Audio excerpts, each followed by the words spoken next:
Chapter 313. Because it was related to the Shun family's reputation, Mu Qiqi went back to Shun Mansion in the afternoon the next day. Not only that, she was surprised to find that Shun Jianchuan had returned home. Grandpa Shun had hired a professional physiotherapist to help Shun Jianchuan. So, he did not need to go to the hospital anymore. When Grandpa Shun was fishing in the pond, Shun Jianchuan could accompany him and talk to him. It was as if they wanted to make up for the regret they had. They always had a lot to talk about. Dad. Grandpa Shun turned around and saw Mu Qiqi. He smiled. My precious granddaughter is back. Actually, Mu Qiqi did not want to talk about third uncle's family in front of Grandpa Shun anymore. If it was not because Shun Ruoi had become eldest brother Shung's mistress, she would not have been able to talk about it. Do you have something to tell Grandpa? Shun Jianchuan could see through his daughter's mind. Although I don't want to make Grandpa angry, I think I should tell you about it. Mu Qiqi took out the picture of Shun Ruai dressed in a trench coat, and together with eldest brother Shung. I don't know what she is planning, but I don't want anyone to know about it. Grandpa will be criticized. Grandpa Shun put down his fishing rod and took the picture. He looked angry. Animal. She is an animal. Grandpa, if you agree, let me handle it. But no matter what I do to Sister Ruai, you can't say anything. You can't be soft-hearted or feel sorry for her. Grandpa Shun took a deep breath. He could not do anything to Shun Ruai, so he nodded. I have nothing to say to her now. Just do as you see fit. Xiaoqi, you have grown up. You don't have to tell me about this. I will stand by your side no matter what. I know, Grandpa. Let's not talk about this. I will accompany you to go fishing. I will stay at home for dinner. You. Among all the children in the Shun family, Grandpa Shun only trusted Mu Qiqi. Although she was only 19 years old, she was more far-sighted than most of the adults. She was brave enough to break the rules. Grandpa Shun was still a little uncomfortable with Mu Qiqi and Sheng Zhao's seniority. That night, Mu Qiqi had a very happy time at the Shun residence. But when she returned to Jingting, she found that Sheng Zhao was deliberately ignoring her. Mu Qiqi climbed onto his lap and wrapped her arms around his neck. What's wrong? Sulking? The Shun family treats you very well now. Does it make you feel more at home? What are you talking about? Aren't you being petty? I just stayed in the Shun family for a while. It's not worth it for you to make a fuss about it. You used to be very clingy to me. I'm very attached to you now too, Mu Qiqi said and pressed her head against his chest. Look, I'm stuck to you. I promised your father that I would let you live happily in the Shun family, but I'm living a happy life. Mom and fourth sister treat me very well. As for the others, they all treat you that way. I'm just an outsider. I don't expect anything from them. I'm already very satisfied with my current life, Mu Qiqi said as she rubbed up and down on his chest. He was a man after all. No matter how arrogant he was, he would still have his period for a few days. Mu Qiqi could understand it. After a while, Mu Qiqi opened one of her eyes and looked at Sheng Zhao. She asked gently, Are you not angry anymore? What's the use of rubbing my chest? Mu Qiqi's face turned red when she followed Sheng Zhao's gaze. Pervert. And Xiao, I've thought of a way to deal with Shun Ruai. It can solve the problem once and for all.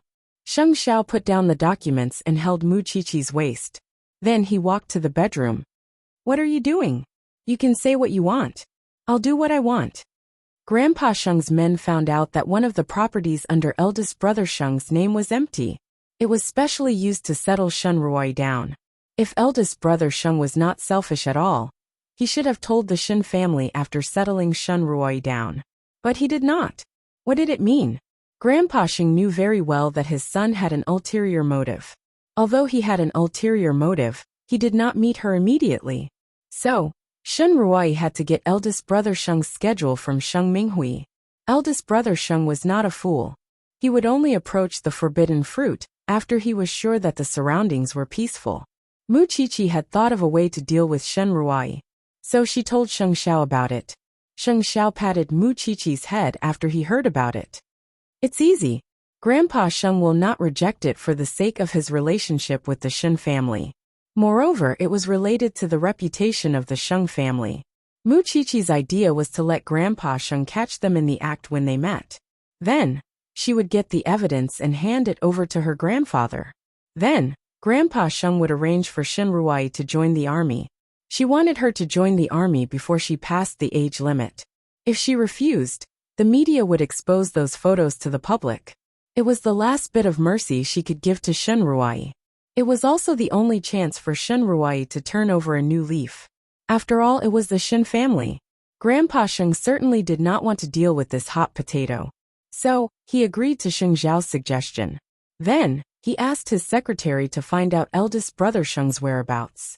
There were still 2 days left before the VVIP night of Huang Yao. Eldest brother Sheng felt lonely after he finished his work. Then, he thought of Shen Ruai who was staying in the villa. So eldest brother Sheng drove to the villa at night. At the same time, Grandpa Sheng called Sheng Minghui over. I saw your eldest brother going out just now. Your sister-in-law is not at home. Let's follow him and see where he went. Sheng Minghui was stunned when she heard that. She said quickly, Grandpa, I don't think it's a good idea. There's nothing bad about it. I will ask your aunt and the butler to come along. They are all elders. You are a junior. It's just right. Grandpa. There's nothing else to say. Let's go now. Sheng Minghui was very nervous. Her palms were sweating. She wanted to send a message to Shen Ruai. But, Grandpa Sheng had seen through her intention. He said to her, Give me your phone. I know your eldest brother treats you very well. It's inevitable that you will want to send him a message. Sheng Minghui was reluctant.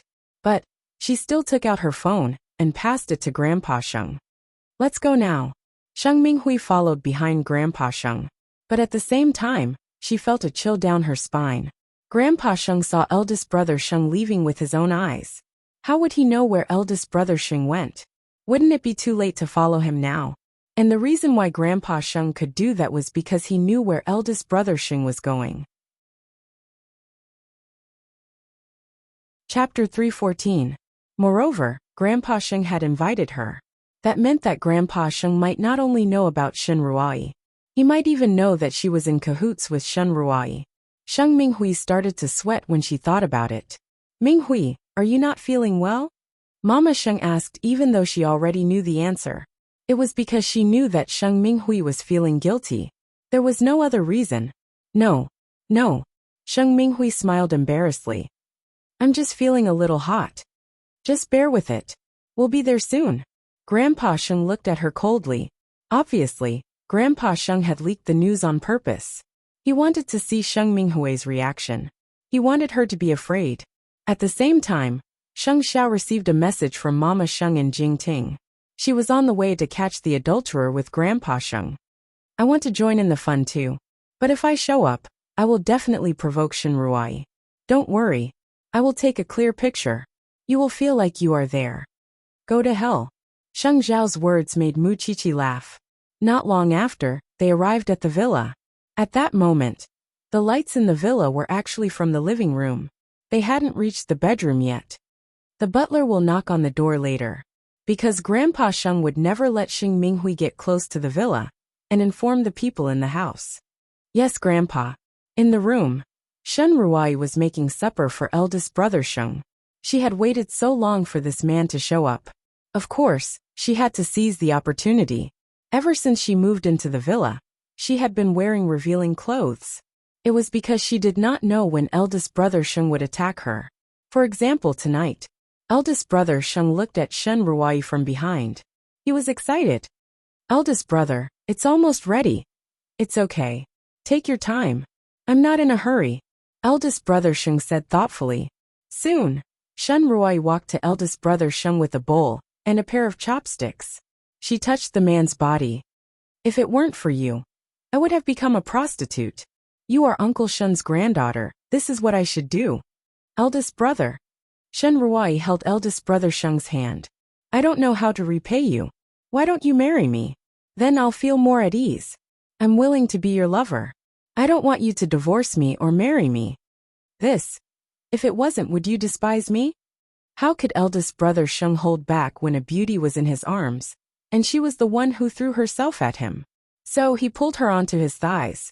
The two of them had been harboring thoughts in their hearts to begin with. Once the fire was ignited, It naturally couldn't be stopped.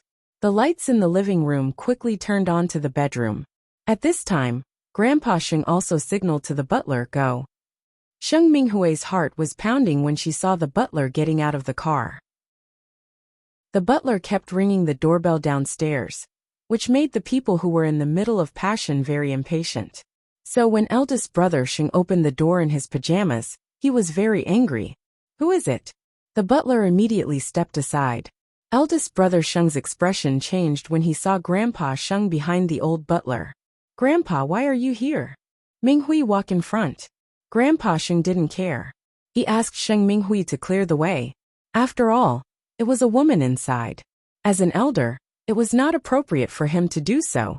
"Grandpa, I'm the only one inside. There's no one else." "Butler, stop him." "Xiaoqin, go upstairs and look for her."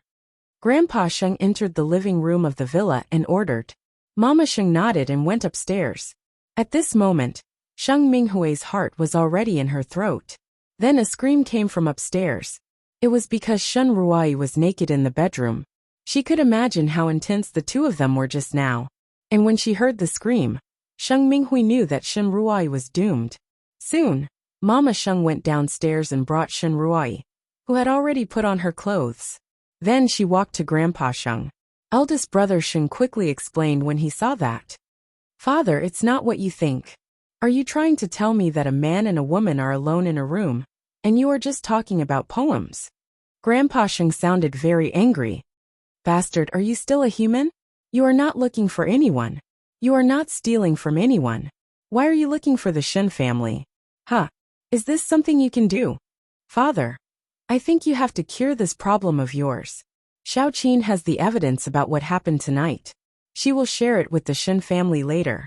If I find out that you are fooling around outside, you will lose your identity as the eldest young master of the Sheng family." Grandpa Sheng threatened. Eldest brother Sheng knew that Grandpa Sheng was very angry, so he could only give in. After all, he had caught Shen Ruai in bed. What about Shen Ruai? She lowered her head and knelt on the floor. She did not have the face to look at Grandpa Sheng. "Ruai, you are a lady from a respectable family. Why did you do such an outrageous thing?" She was caught in bed. It would have been better if she was caught by eldest brother Sheng's wife. But it was Grandpa Sheng. He was an elder. What else did she have at this moment other than shame and anger? Just like how she was wearing clothes now. But it was no different from not wearing anything. Shen Ruai looked up and saw Sheng Minghui. Her eyes were filled with hatred. "Sheng Minghui, why did you tell me? Did you want to kick me away after using me?" Sheng Minghui's face turned green when she heard that. "It has nothing to do with me.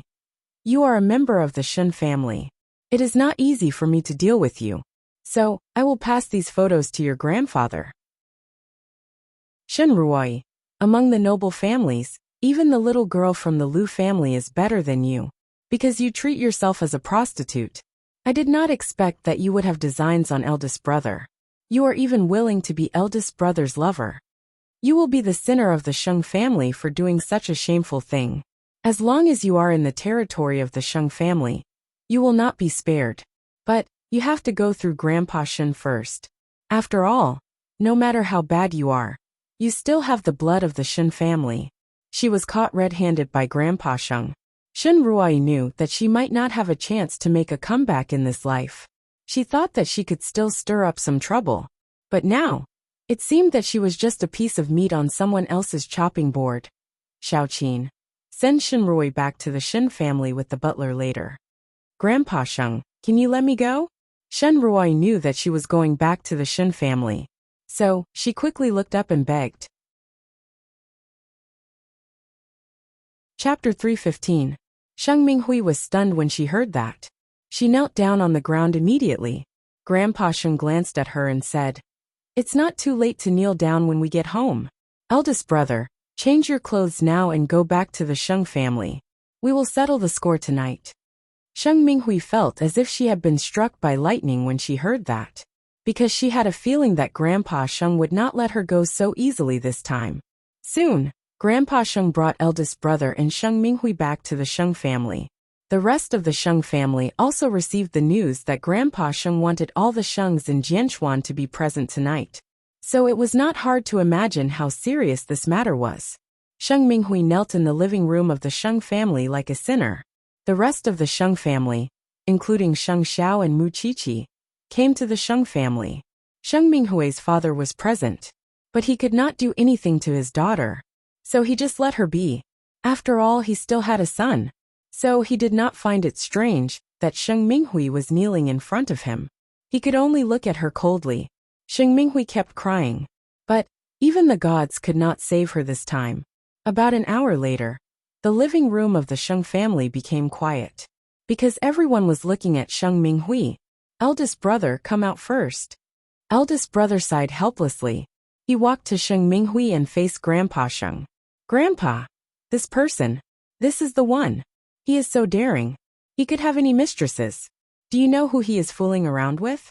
With Shen Ruoi. Sheng Xiao is unmarried. I don't mind. But how long have you been married?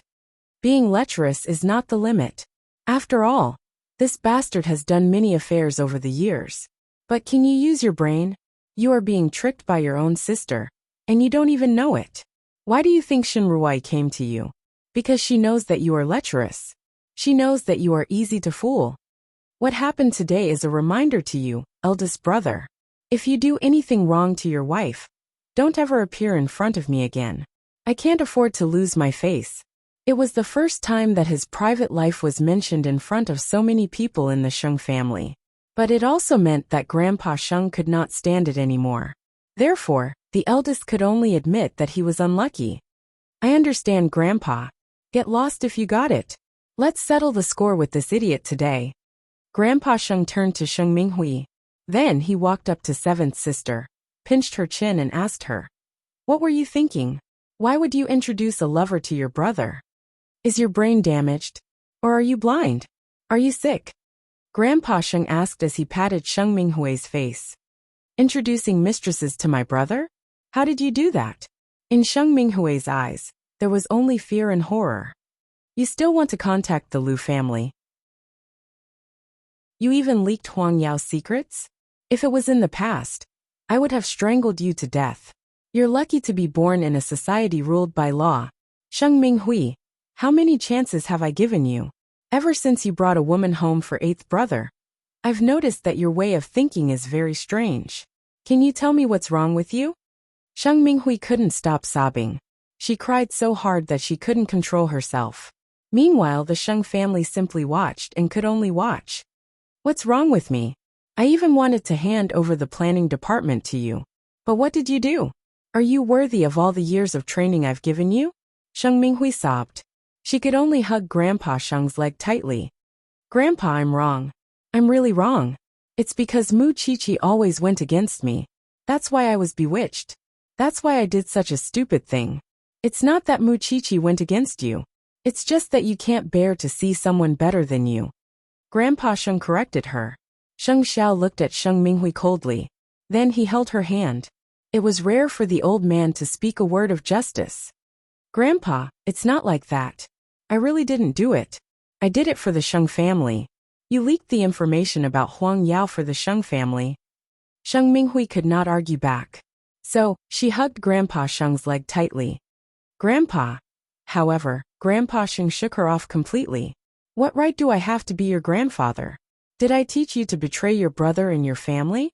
Everyone is here today, including Sheng Minghui's father. The Sheng family cannot tolerate this person anymore. I don't want to see her ever again. So, I've asked all of you to come here today. I want all of you to know that this person is officially removed from the Sheng family. In the future, if I find out that any of you are related to this person, don't blame me for being merciless."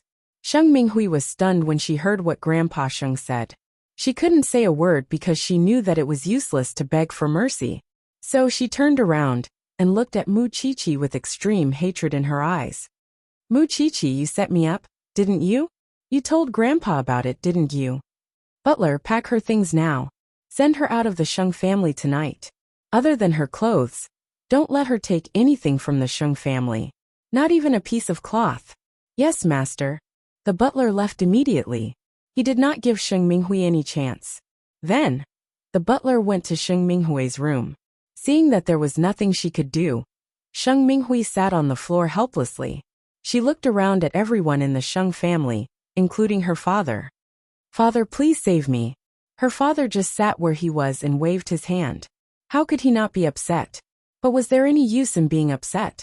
When Sheng Minghui saw that she could not plead with the person closest to her, she finally turned her gaze to her enemy Mu Qiqi. "Mu Qiqi, please save me. I was wrong. I shouldn't have gone against you." Mu Qiqi looked at Sheng Minghui kowtowing and begging. She felt emotional. That was the path of humans.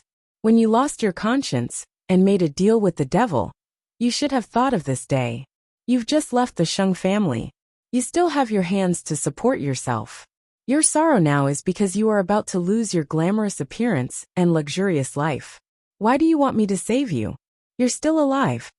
Soon, the Sheng family who had been watching the show left the hall. Then, the butler took Sheng Minghui's luggage and came to her side. "Miss Sheng, please." Eldest brother Sheng was scared when he saw Sheng Minghui's tragic ending. This was the limit of Grandpa's patience. Of course, Mu Qiqi did not think that she had won, because one day, she might get the same treatment as Sheng Minghui.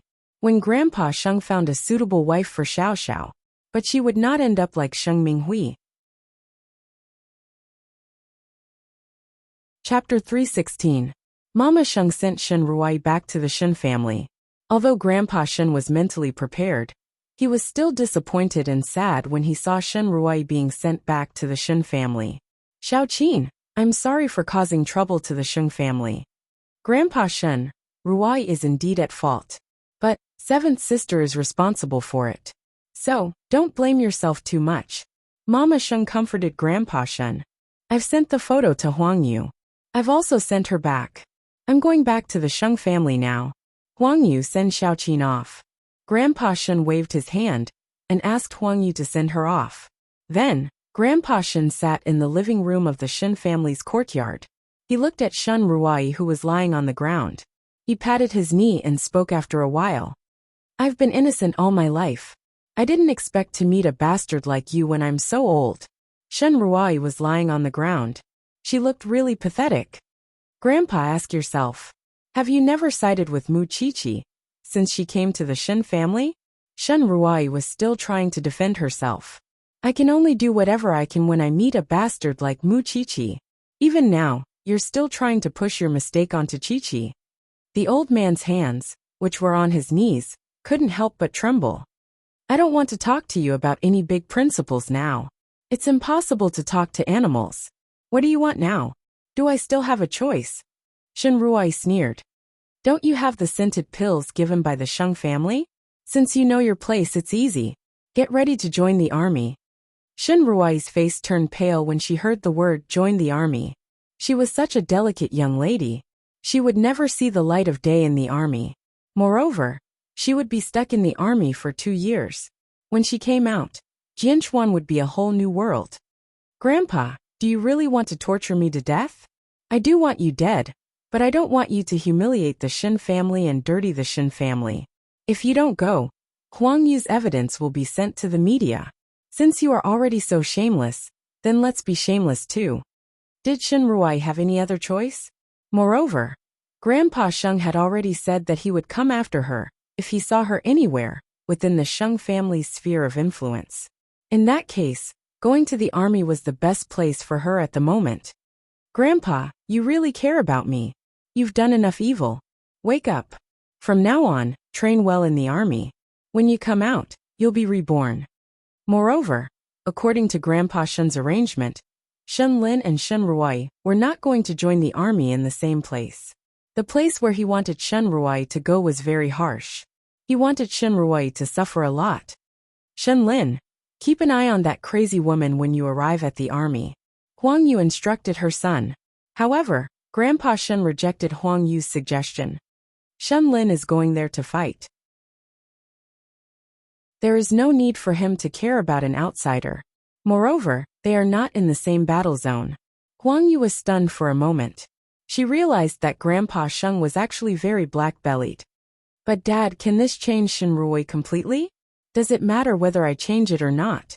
Since she has entered the army, she won't be able to come out easily in the future.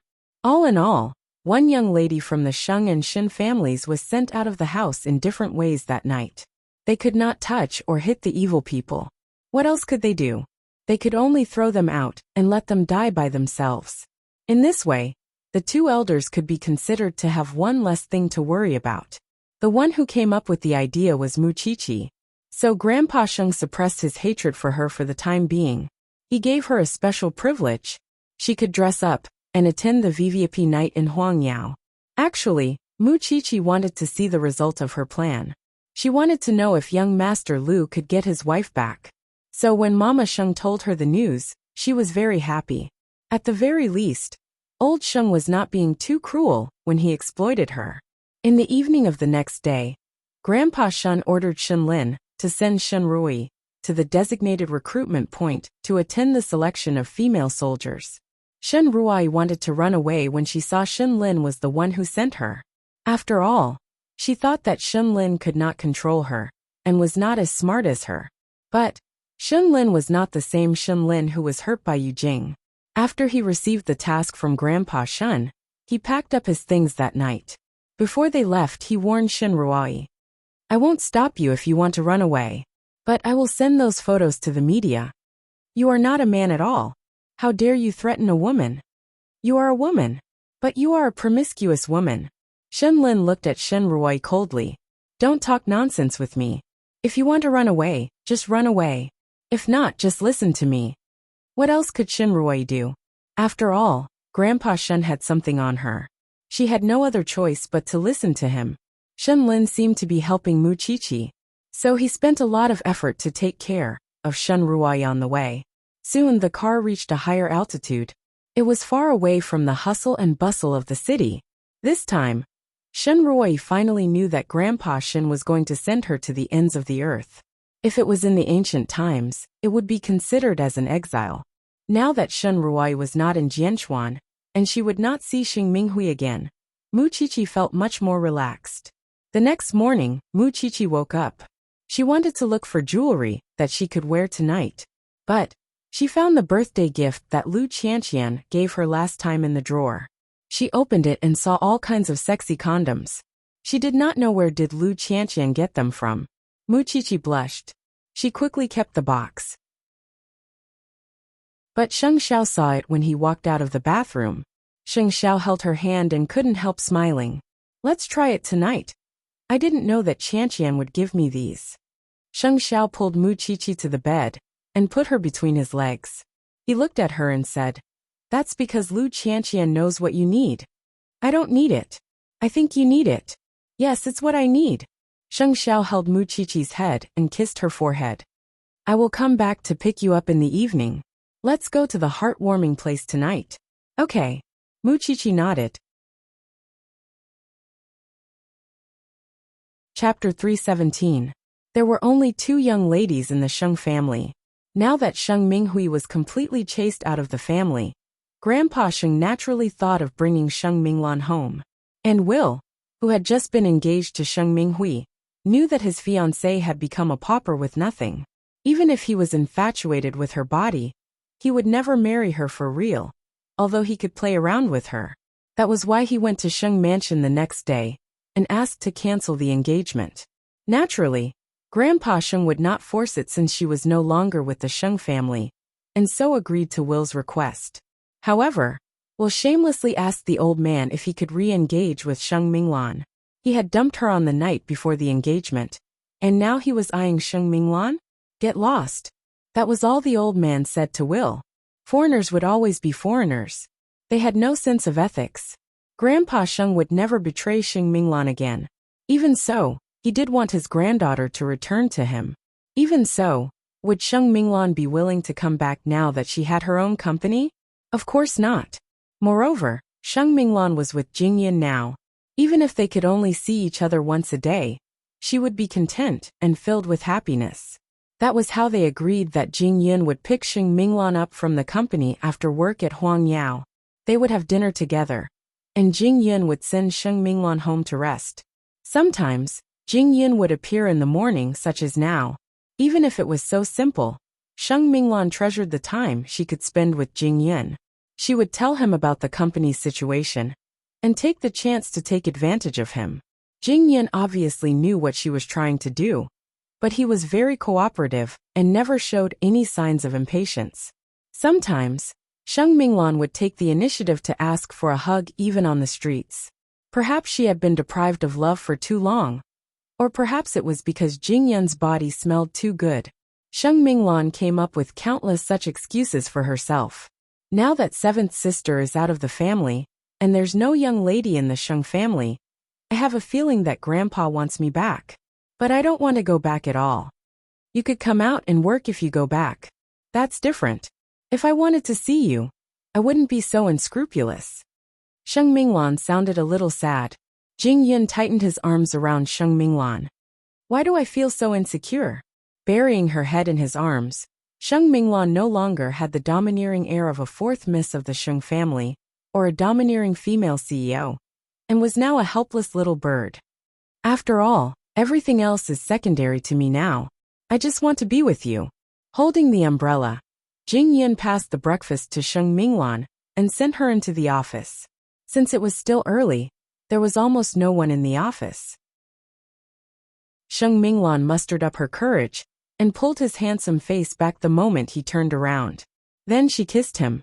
Jing Yan was stunned, but Sheng Minglan closed her eyes. Jing Yan did not retreat. Instead, he kissed Sheng Minglan's thin lips. He wanted to tell Sheng Minglan that it was not that he did not have such a desire, but that he had been suppressing his feelings. Sheng Minglan instantly sensed Jing Yan's fervent passion and responded accordingly. By the time they let go of each other, Sheng Minglan's lipstick had been completely eaten by Jing Yan. Let's go in, someone will see us if we don't go in. Sheng Minglan nodded and watched as Jing Yan left reluctantly. She knew that such a life would not last long, but she would try her best to maintain and cherish it. Tonight was Huang Yao's VVIP night. 2 days before the entrance of the publicity department, they had come up with a special promotional strategy, because they knew the direction of Huang Yao's VVIP night. By 6 in the evening, the luxury cars sent by Huang Yao had arrived at the homes of the ladies, because Huang Yao would be escorting the VIPs directly to their destinations. Until now, none of the Huang Yao guests knew that Huang Yao would have 2 main venues this time, and that Mrs. Liu and Mrs. Liu would be at different venues. Sheng Xiao arrived at Jingting at 6:30 in the evening, and found that Mu Qiqi had already changed into a golden spaghetti strap dress. She looked young and confident, and even had the air of a fairy. Seeing Mu Qiqi like that, Sheng Xiao could not wait to press her down on the bed and make love to her madly. Of course, in order to witness tonight's event together, he had to endure it for a while. They quickly set off and arrived at the romantic Sven Hotel half an hour later. This was the main venue of Huang Yao, and the other venue was located 40 kilometers away. One was in the north, and the other was in the south. It was to prevent Mrs. Liu and Mrs. Liu from meeting each other. When the waiter saw them, he immediately led them into the venue. It was Mu Qiqi's first time seeing the layout of the venue. It seemed that the planning department had put in a lot of effort. Because it was a romantic theme, roses and scented candles were the main decorations in the room. Coupled with the dark lighting, the atmosphere was simply wonderful. Is Mrs. Liu here? Mu Qiqi could not help asking the person in charge of the planning department. She just arrived. She is upstairs looking for Mrs. Liu everywhere. Miss Mu, I don't think things will go smoothly tonight. It's okay. Let me know immediately if there's an emergency. That night, most of the guests were discussing the event of Huang Yao. It was a refreshing experience from the moment they arranged the pickup and drop-off. Of course, they were also looking forward to seeing if there would be a fight between Mrs. Liu and Mrs. Liu like before.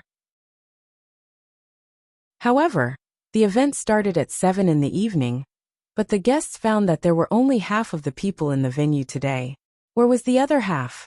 And Mrs. Liu, of course, did not find Mrs. Liu her enemy. Soon it was 7 in the evening. All the screens in the venue immediately showed the scene of the other venue. The guests were shocked when they saw it. Where are they? Are they in Sven Hotel too? Are they upstairs or downstairs? This is so interesting. Huang Yao's event this time is very exciting. I like it. However, unlike the other guests, Mrs. Lu always came at this time of the year to cause trouble for her sister-in-law. Otherwise, there would be no point for her to attend the event.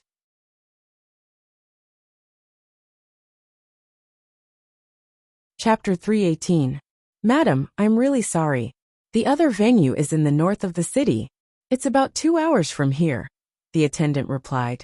Because of the traffic congestion in the city, 40 kilometers suddenly became extremely far. I see. First Madam smiled. Huang Yao is playing tricks this year, isn't it? You separated me from that bitch. Find the person in charge or else I'll make a scene. The venue. How could the waiter bear the responsibility? He quickly went to Sheng Xiao and Mu Qiqi. They looked at each other and quickly left the guests. They walked up to eldest Madame Lu.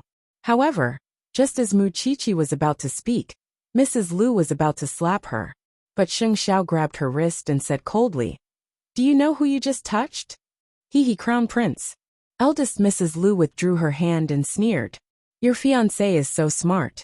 She even thought of separating me from that bitch. But do you think I won't cause her trouble after separating us? You guys are too simple-minded.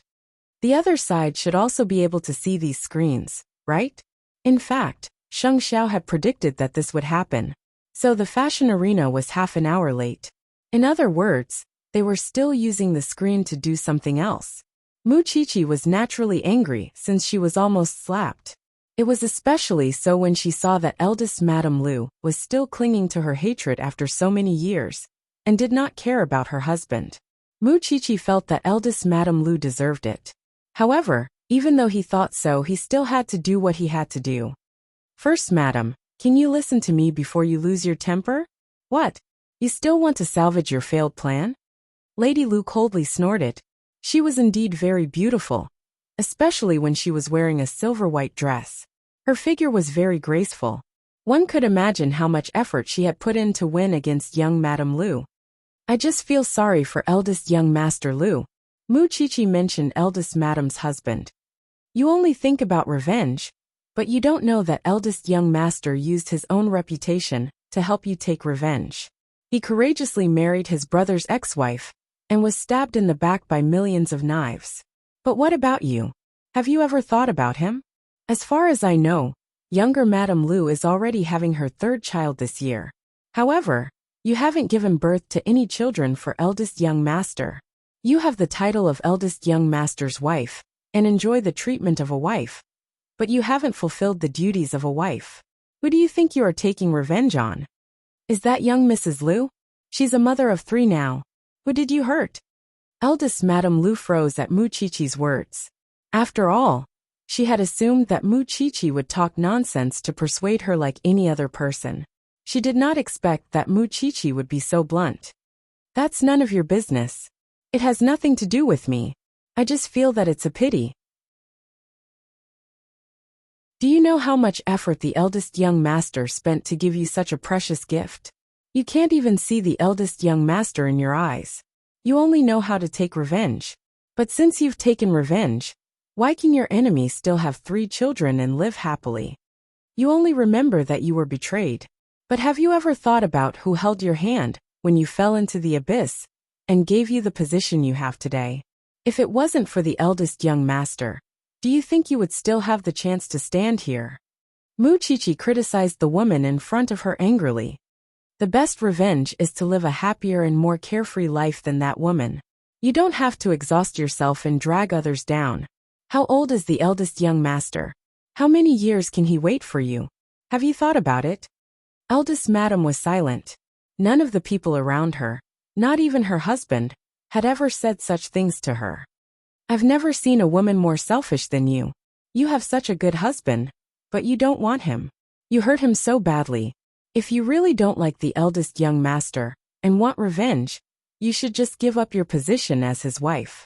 Why would you let your benefactor get hurt? Eldest Madam burst into tears at that. After all, Mu Qiqi was accusing her of being a bad woman from head to toe. I hate being betrayed too. I've been hurt countless times, but it's to teach me how to distinguish between good and bad. It's so that I can cherish those who never leave me even when I'm in trouble. If you still want to take revenge, I won't stop you. Tonight, the reason why this place is so warm is because I want to give you and your wife a chance to open your hearts. If you still want to hold on to the past, then you can leave this place. I'll send someone to send you to another place. However, you have to know what you're going to lose tonight. I definitely can't have a husband anymore. No matter how much love I have, it will all disappear. Eldest Madame Lu suddenly panicked at Mu Qiqi's last few words. In fact, she was afraid that her husband could not let her go after so many years. But after Mu Qiqi said so much, she realized that she had been blinded by the situation. She had put all the hurt on her husband. Are you still leaving? Eldest Madame's feet were as heavy as lead. How could she still walk? Then I'll be honest with you. You can't see our conversation just now on the other side. I'll also tell you in advance that young Master Lu is here tonight. Having such a good husband is the biggest blow to that woman, isn't it? The corner of eldest Madame Lu's mouth trembled slightly. Tears were welling up in her eyes. If you still want to, you should let go now. Take revenge on those who hurt you in a brilliant way. Don't be the stupidest person. You'll hurt yourself while hurting your enemy. Can I? Mu Qiqi asked eldest Madame Lu with utmost sincerity in the last 3 words. Eldest Madame Lu thought for a moment. Then, as if she had made up her mind, she said, I'll listen to your arrangement.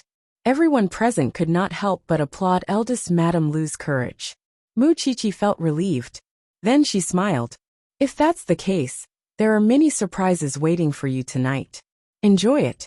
Let the other side be envious of you. All the guests present gave Mu Qiqi a thumbs up. She was the first person who dared to talk to eldest Madame Lu like that. Of course, it was a blow to the head.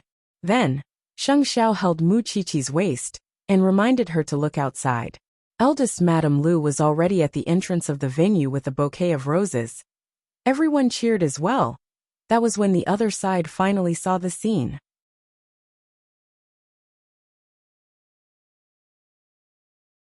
Chapter 319.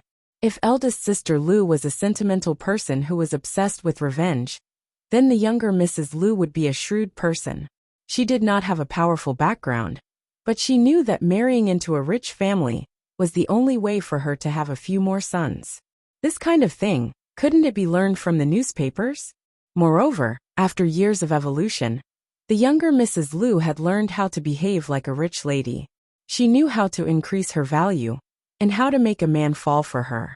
All these years, she had been relying on the eldest Mrs. Lu to target her. Tonight was the VVIP night of Huang Yao. Rumor had it that this event was planned by the 18-year-old bride of the Sheng family. When she appeared in the main venue of the fashion show, she had a hunch that this 18-year-old girl would not be easy to deal with, because she had participated in so many events of Huang Yao. But this was the only time she felt that the VVIP night of Huang Yao had been reborn. The main venue of the fashion show was full of singing and dancing, but it did not have the tacky atmosphere of a nightclub. It was very fashionable and special. Most importantly, there would be countless Easter eggs tonight. Huang Yao would show the latest season's new products to the VIPs. This was a privilege that only the VIPs could have. Looking at her side, the younger Mrs. Lu could not help but feel disappointed when her rival was not there. But soon, the live broadcast from the main venue of the fashion show changed. At this time, the people in the main venue of the fashion show finally understood that Huang Yao had arranged 2 main venues. Of course, they thought that the main venue of the fashion show would be upstairs or downstairs. But the waiter told them that the main venue of the fashion show was on the other side of the city. This kind of exciting arrangement was novel even for the people from the warm home, not to mention the trendy wives who were always studying fashion. So they were very satisfied with the arrangement of Huang Yao. They were very surprised. At this time, the screen in the main venue of the fashion show was showing the eldest Lu's son entering the main venue of the fashion show with roses in his hand. He walked straight to the eldest Mrs. Lu and knelt down in front of her. Zixin, I don't know if you are ready to be my real wife, but I still want to take this opportunity to give it a try. Seeing this, younger Mrs. Lu took a sip of whiskey and sneered. This woman only has revenge in her heart. How can she have time for love? It was also because the First Lady was focused on revenge that the little madam was quite proud of herself. As young Master Lu entered, The beautiful sound of the violin began to play. Mrs. Lu looked at her husband and thought of what Muchichi had said to her just now. Of course she was touched and guilty, so she covered her mouth and cried out loud. At the same time, she reached out and pulled her husband up. "Do you still want me?" Seeing the two of them hugging each other tightly, the crowd burst into applause. "Of course I'm willing. I've been waiting for you to come back." Eldest Mrs. Lu nodded and hugged her husband tightly. At this time, the treasures of the heartwarming home ground were also sent over. The waiter carefully pushed the set of precious jewelry in front of the crowd and introduced it to them. This set of jewelry is called Match Made in Heaven. It was a famous piece of Huang Yao's early years. But because Huang Yao was in a crisis, unfortunately, this set of jewelry was auctioned by the CEO at that time. It has been circulating abroad for many years. Fortunately, young Master Lu has found it. He wants to give this set of jewelry to his beloved wife, Miss Zhang Zixin. He hopes that she can understand that she is the happiest woman in the world. Everyone was amazed when the set of jewelry was presented. It was a priceless treasure for both Huang Yao and the guests. But now, it was given to eldest Mrs. Lu. It was priceless. The guests were all amazed by the brilliance of the set of jewelry. Mrs. Lu could not hold back her tears no matter how hard she tried. She said, "For so many years, I have been obsessed with the past and failed to be a good wife. I really feel guilty. In the future, I will take good care of you, take good care of this family, and give birth to the cutest baby for you."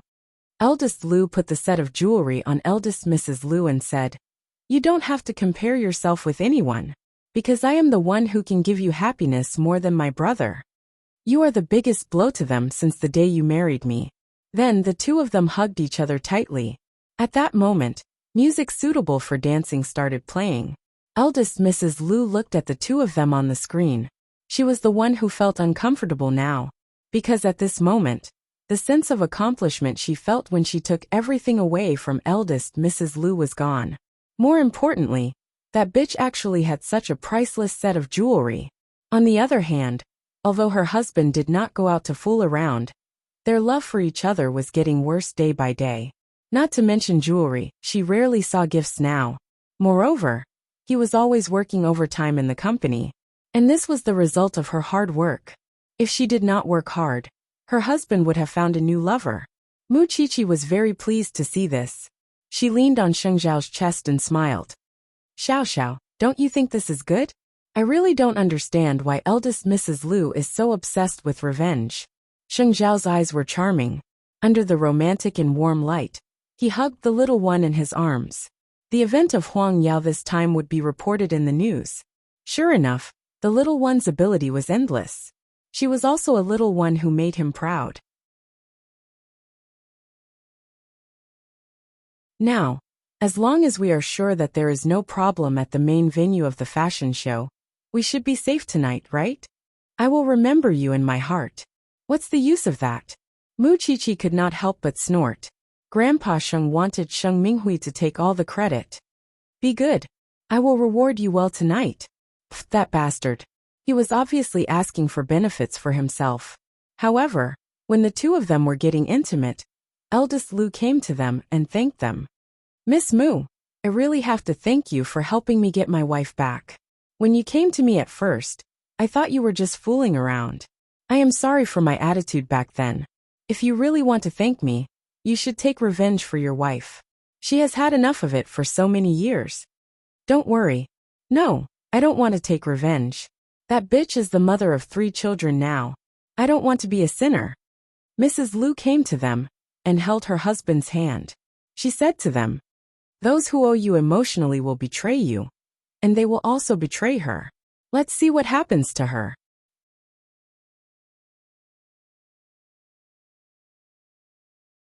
Chapter 320. Because there was something that he had considered for a long time, but did not tell his wife. It was that his brother had another female star outside. Because he pitted his 3 nephews and nieces. He did not want his wife, which made him even more ridiculous. Now that his wife had let it go, then, it would not hurt to say it out. The popular female singer Meng Ru is his new sweetheart. Mu Chichi and Madame Lu were stunned after hearing what eldest Lu said. Is that true? Zixin, I hid it from you. I know. Mrs. Lu quickly interrupted her husband. Because you don't want to push me into the abyss of hatred. If it was not for the event in Huangyao and Sister Chichi's reminder, I would definitely take revenge on that bitch if I knew about it. If that happened, their 3 children would hate me very much. I just did not expect that bitch to snatch a piece of trash after all these years. This way, my heart will feel more comfortable. In the future, I will be able to live more wholeheartedly. Because Mrs. Lu was a smart woman. She would soon find out what her husband was doing. That was the consequence of being a mistress. There were only 0 or countless times of cheating. I think this is worth a drink. Crown Prince, do you want a drink? Mr. Lu asked Sheng Xiao. To thank you, I have brought Lafite. Sheng Xiao did not move at first. Then, he hugged his little one and said, it would be impolite to refuse. Seeing that, Mrs. Lu held Mu Chichi's hand warmly. Let's keep in touch in the future. I am really grateful to you. I hope to be friends with you. Okay, let's have dinner together when we have time. Mu Chichi nodded. At the same time, the younger Mrs. Lu was irritated by what had happened to Mrs. Lu. She called her husband. Do you know what your brother bought for that bitch? Priceless jewelry. But what about you? Darling, I have handed over all my financial power. Are you still not satisfied? Go and buy whatever you like. After that, the man hung up the phone. Younger Mrs. Lu could only stand in the corridor angrily. At this time, a long-haired woman in a white dress walked to younger Mrs. Lu and said, Last week, someone saw your husband shopping with a female star. They were hugging each other intimately. Nonsense. Do I need to lie to you? They're just pitiful people in this circle.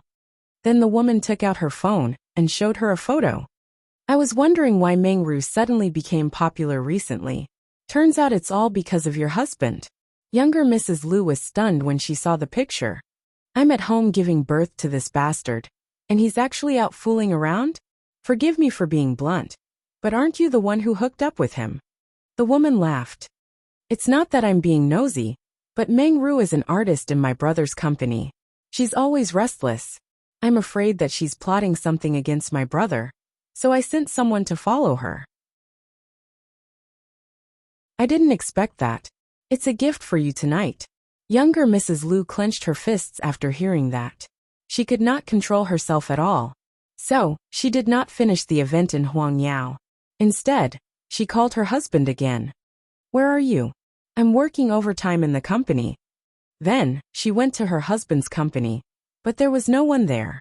Then, she went online to check Meng Ru's whereabouts. She knew that she was attending an event and was resting in one of the hotels. So, she drove there and took out a small package. She asked the receptionist, This is Mr. Lu Chongfeng's thing. He asked me to bring it to him. But I don't have his room number. Can you pass it to him for me? Yes, ma'am. Then younger Mrs. Lu hid in a corner. The receptionist called the room number. About 5 minutes later, she saw her husband coming downstairs. Then, she paid the waiter to follow her husband upstairs to see which room he was staying in. Soon, the waiter told her that he was staying in the room next to Meng Ru's. After knowing the news, younger Mrs. Lu's body trembled. She could finally understand how eldest Mrs. Lu felt. She wanted to go up and tear that mistress into pieces. No, to prevent herself from ending up like eldest Mrs. Lu, younger Mrs. Lu immediately called her people. She wanted to catch the bastard in the act and get the evidence. Then, she would have the right to speak in court. Stealing was stealing after all. She did not expect her retribution to come so soon. No, she didn't even know that what she had stolen was a bomb that had been planted a long time ago. That night, Huang Yao's event was very successful. Both the main venues were highly praised by the guests. The next day, some pictures of Huang Yao's event were also on the hot search list. Of course, it was a hot topic. Following this topic, there was another piece of gossip on the list. The popular female singer Meng Ru was caught in the act last night. She was the lover of the second son of the Lu family. Seeing this, eldest Mrs. Lu could understand why that bitch was not there last night. It turned out that she had gone to catch the adulterer. She always knew that bitch was smart. But no matter how smart she was, she would still be betrayed by that man. Still, she did not expect that younger Mrs. Lu would find out so quickly. Huang Yao's event had a beautiful turnaround. And Mu Qiqi, the main planner, was also being talked about. Wasn't she the young bride of the Sheng family? She was already engaged to the crown prince at the age of 18. And with the success of the event, it turned out that she was not only young, but also very creative. Everyone began to agree with Sheng Zhao's judgment. She was not just full of collagen, she was also very capable. On the other hand, the matter of the Lu family was also on the entertainment gossip list. Eldest Mrs. Lu announced that she had given up on revenge last night. And younger Mrs. Lu went to catch her husband in the act. It must be said that it was very ironic. Mu Qiqi liked watching dramas, especially such a good one. It was said that there was a cycle of karma, but she did not expect that the consequences would be so violent. The next day, Huang Yao announced another celebration banquet, and Grandpa Sheng called Sheng Xiao and asked him to bring Mu Qiqi home. Even if Grandpa Sheng did not acknowledge Mu Qiqi, he had to give Mu Qiqi a reward, who asked her to organize Huang Yao's event so beautifully.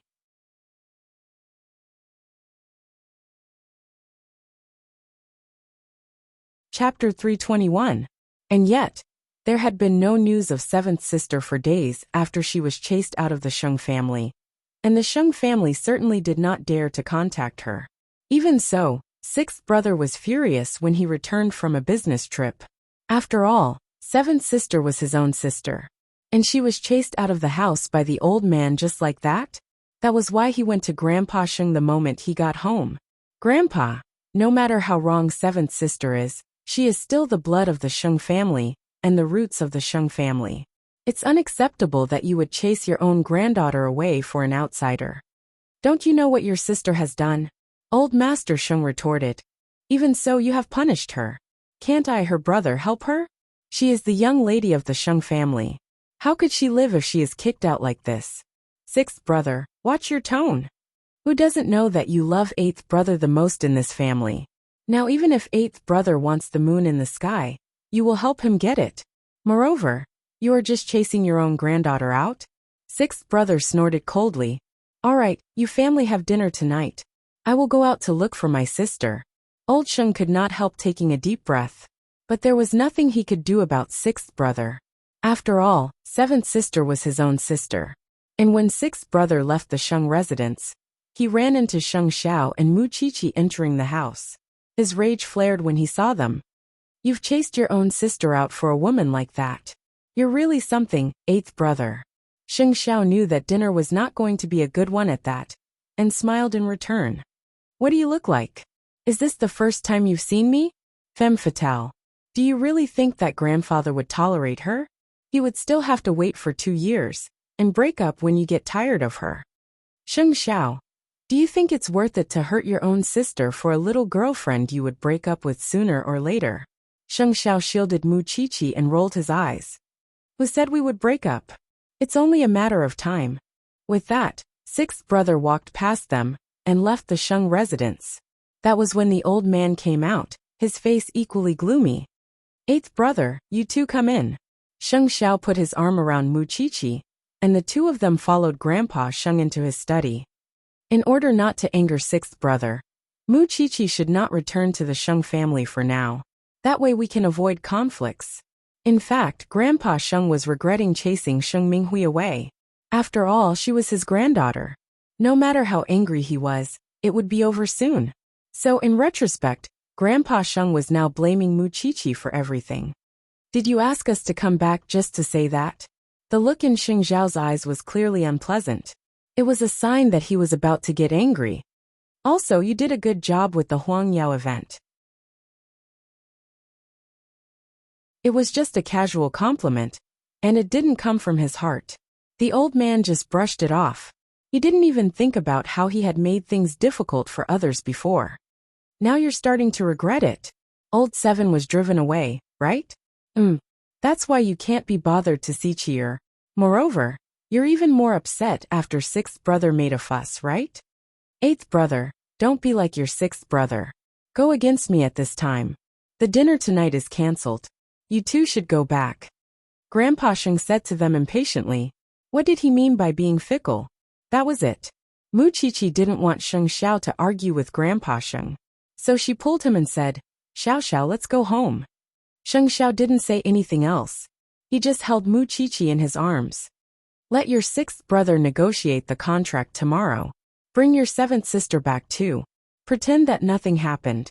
Just pretend that I don't exist in the Sheng family. Having said that, Sheng Xiao turned around and walked out of the study without looking back. However, when he entered the dining room and saw the rich dishes, Sheng Xiao didn't say anything. He signaled the servants to flip the table so that no one could eat. Grandpa Sheng was also very angry, especially when Sheng Xiao threatened him.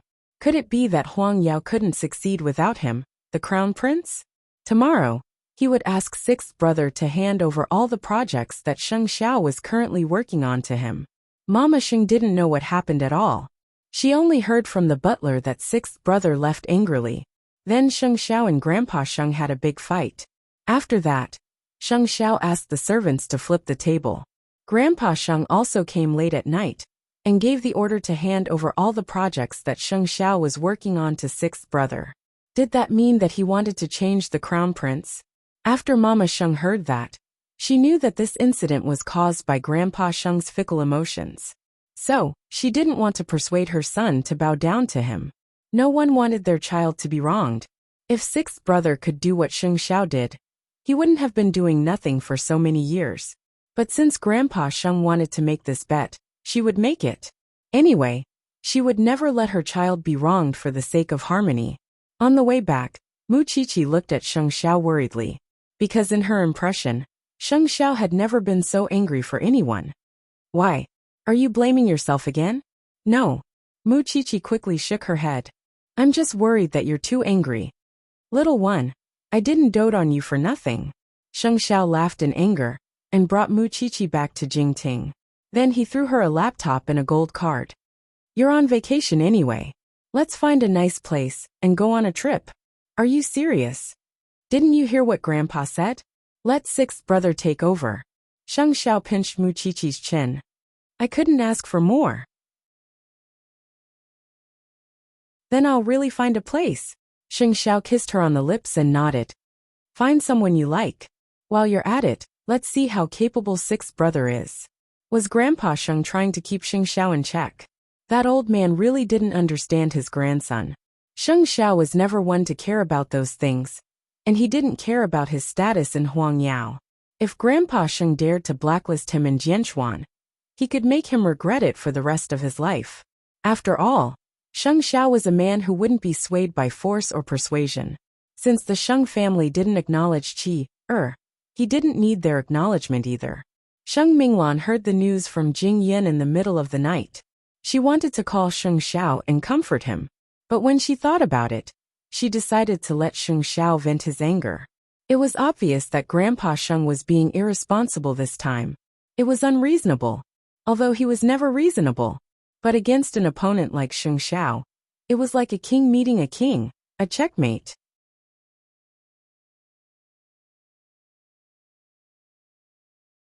Chapter 322. Sixth brother did not manage to find Sheng Minghui as he wished. Even with Grandpa Sheng's tacit approval, Sheng Minghui seemed to have vanished from the face of the earth. There was no news of him no matter how hard he tried. This made sixth brother hate Muchichi even more, who asked Muchichi to lose his sister.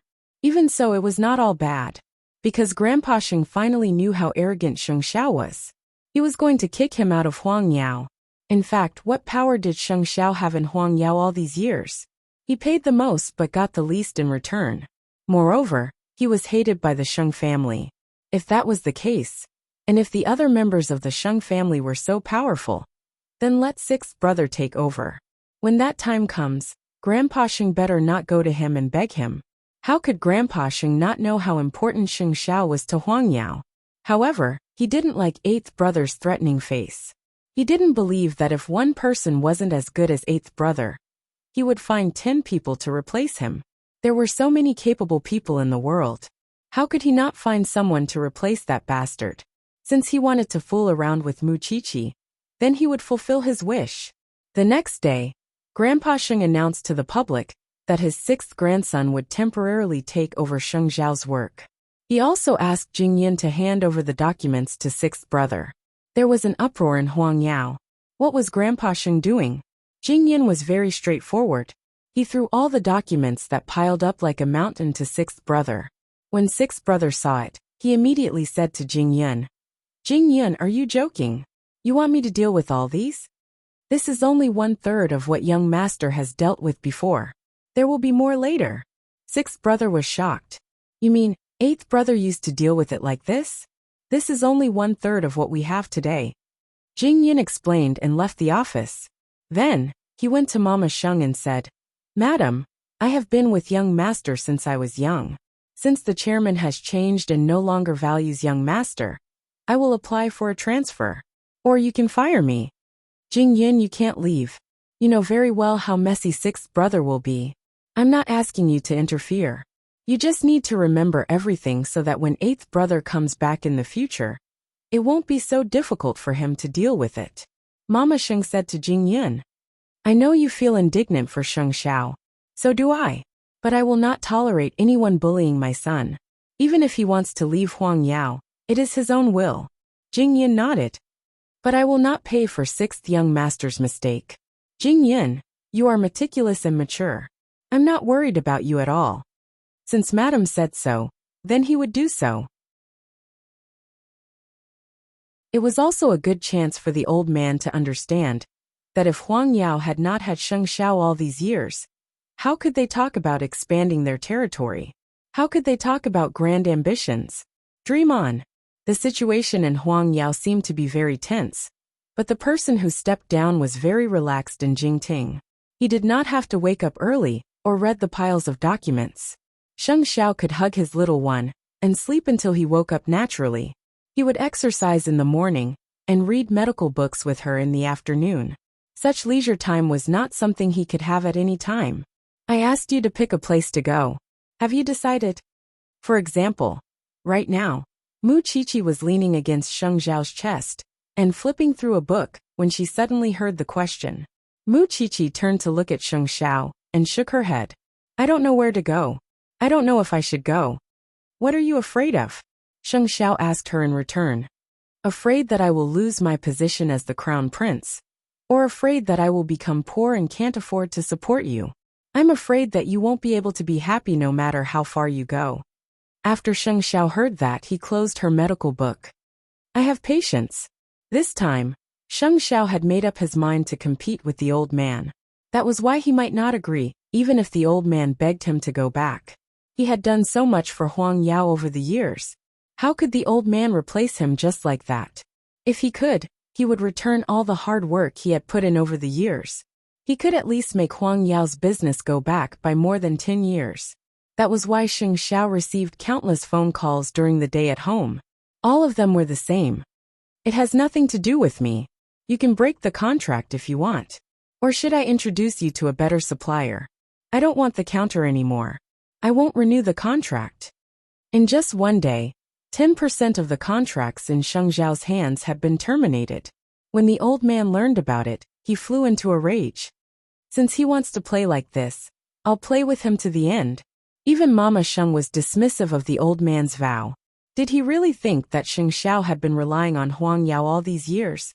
In the evening, Sheng Minglan spoke to Mama Sheng on the phone. She knew that the old man and Sheng Xiao were really angry.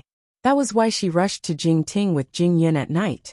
But when she saw that Sheng Xiao was still so carefree, she was really, "I've worried about you for nothing. You should at least cooperate with the old man and show some fear." "I'm very scared now." Sheng Xiao hugged Mu Qiqi, his face languid. Sheng Minglan couldn't help chuckling. "You, no one can do anything to you."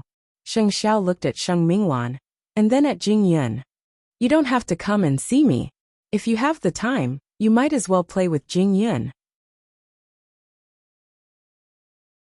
But if you do that, the old man will hold a grudge against Mu Qiqi even more.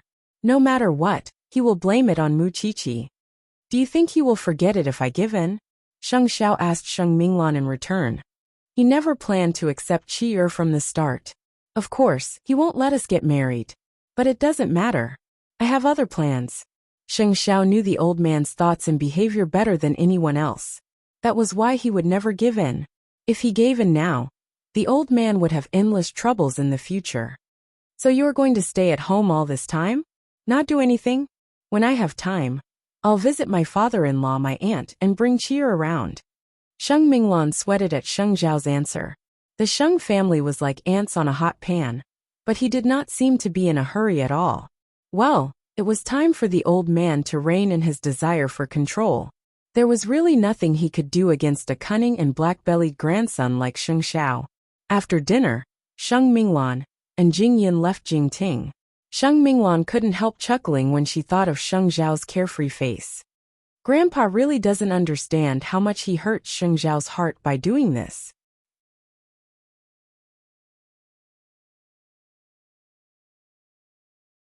Chapter 323. So young master will make Huang Yao bleed this time, Jing Yin replied. He will leave a deep impression on the chairman. I hope Grandpa can learn his lesson too. But won't Sheng Xiao? It's almost impossible for the chairman to suppress young master. You should know that young master is friends with people from all walks of life. Even foreign princes will show him some respect. Under such circumstances, the chairman can't do anything to young master other than to stop him from interfering with Huang Yao's business. And young master's savings can last him for several lifetimes, even if he doesn't work in this life. Sheng Minglan nodded in relief. Sheng Xiao was the most cunning person in the Sheng family. Even a cunning rabbit would have 3 burrows, not to mention someone as smart as Sheng Xiao. So, she was worried for nothing. Grandpa, you are so heartless sometimes. Are you afraid? If he can treat young master like this, he can treat us like this in the future. Jing Yin suddenly asked Sheng Minglan. But Sheng Minglan was not afraid at all. She leaned her head on Jing Yin's shoulder and replied, I will follow you no matter what. After Sheng Minglan and Jing Yin left, Mu Qiqi looked at Sheng Xiao and asked, Are you going to the Shen family to see Dad? I haven't fished for a long time. Mu Qiqi thought that he was not going there to fish. He was going there to reassure Grandpa and Dad. Even if he was not the crown prince of Huang Yao, he could still give her a stable life. Mu Qiqi felt warm and took the initiative to bite his lips. Why do you like me so much? Being bitten by Mu Qiqi, Sheng Zhao's bones softened. He hugged Mu Qiqi. How can I like you more?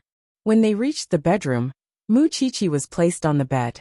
But she suddenly remembered the birthday gift Qianqian gave her. She blushed and said to Sheng Xiao, Why don't we try the gift Qianqian gave her? Sheng Zhao's eyes darkened instantly. Mu Qiqi looked a little unnatural and embarrassed. I don't want to waste things. Sheng Xiao lifted Mu Qiqi's chin and bit the tip of her nose. As you wish. Then, there was only endless moaning and panting in the bedroom. An ambiguous atmosphere instantly filled the entire space. The next day, Huang Yao's situation continued to deteriorate. At that time, Sheng Xiao drove Mu Qiqi to the Shen family. When Grandpa Shen saw them, he knew about the fight between Sheng Xiao and Grandpa Shen. He couldn't help but snort. At this time, Shen Jianchuan was doing rehabilitation. This was the first time Mu Qiqi saw Shen Jianchuan doing rehabilitation. With his daughter's encouragement, Shen Jianchuan did even better than usual. Why did you suddenly return? It's the holidays, so I came back to see you and Grandpa. Mu Qiqi smiled. Xiao Xiao is talking to Grandpa. This kid. Shen Jianchuan knew Sheng Zhao's intention and laughed. Why did he have to come all this way? Don't the Shen family know what he is capable of? It can be said that I've taken you seriously. Aren't you happy that someone is so nice to your daughter? Shen Jianchuan reached out and patted Mu Qiqi's head. It was his daughter's obedient head. Of course, he gradually acknowledged Sheng Xiao. At least, this kid had more backbone and courage than he did in the past. No matter what happened, he would protect his woman first. That was the responsibility a man should have. The father and daughter were chatting in the rehabilitation room, while Grandpa Shen was fishing with Sheng Xiao. From time to time, Grandpa Shen would look at Sheng Xiao. Are you going to keep fighting with your grandfather like this? If I don't acknowledge cheer, it's challenging my bottom line. Sheng Xiao replied calmly. Whoever hurts my heart, I'll make them suffer. Grandpa Shen smiled when he heard that. Since you have the time to stay at home, you should stay for a few more days. The fish in my pond are very fat. Sure. Sheng Xiao agreed. As a matter of fact, he should have informed Su Zipei about the small mansion as well, but she would definitely not be well informed about the Sheng family. That was why he would bring Mu Qiqi to stay there for a few days, to make the little one happy. After wiping her father's face, Mu Qiqi and Shen Jianchuan went to Grandpa Shen's fish pond. When she saw that they were really fishing, she suddenly felt that such a life was actually quite good. The family would always be together no matter what. At night, after dinner, Huang Yu held Mu Qiqi's hand while Shen Jianchuan chatted with Sheng Xiao in the yard. What if old Sheng doesn't acknowledge Mu Qiqi for the rest of his life, and forbid you from getting married? What do you mean? You won't let me marry into your family? Sheng Xiao asked Shen Jianchuan in return. Shen Jianchuan gave Sheng Xiao a thumbs up at his answer. You win. If Grandpa Sheng knew what Sheng Xiao was thinking, he would probably go mad with rage. But Shen Jianchuan could not care less. Compared to the friendship between the two families, his daughter's happiness was more important. In fact, Sheng Xiao was really a magical person. It seemed that no one in the world could do anything to him. But he had a weakness, Xiao. At 10 o'clock, Mu Qiqi finally finished chatting with Huang Yu. Then, she went to the yard and said to Sheng Xiao and Shen Jianchuan, "It's time to rest." It was the first time Mu Qiqi stayed at the Shen family's house. Even though she was already a Shen, there were many rooms in the yard, and Grandpa Shen only needed to make some arrangements. After turning off the lights, they lay on the bed. Mu Qiqi could not help but ask Sheng Xiao, "What did you and Dad talk about?" "We talked about when you can marry me." Sheng Xiao kissed Mu Qiqi's forehead. "We talked about how we can be together for a long time in this lifetime." The moon was shining brightly in the sky. It was supposed to be the time to rest, but sixth brother was still working overtime in the company. It was because he was not as capable as Sheng Xiao. In the past, he would not be able to finish Sheng Xiao's workload in 3 days. And this was just the basic work. When the other party heard that Huang Yao had changed the person in charge, he did not talk to him at all. He directly hung up the phone and cancelled the cooperation. Sixth brother was miserable beyond words. In just 2 or 3 days, he was on the verge of breaking down. More importantly, he complained to Grandpa Shen the next day. He said that he could not finish so much work. He did not know what Sheng Xiao had said to the other party, but they did not talk to him at all. Grandpa Shen's face darkened. He knew what kind of situation Huang Yao was in after Sheng Xiao left. "I have overestimated you. You can't even finish Sheng Xiao's basic work?"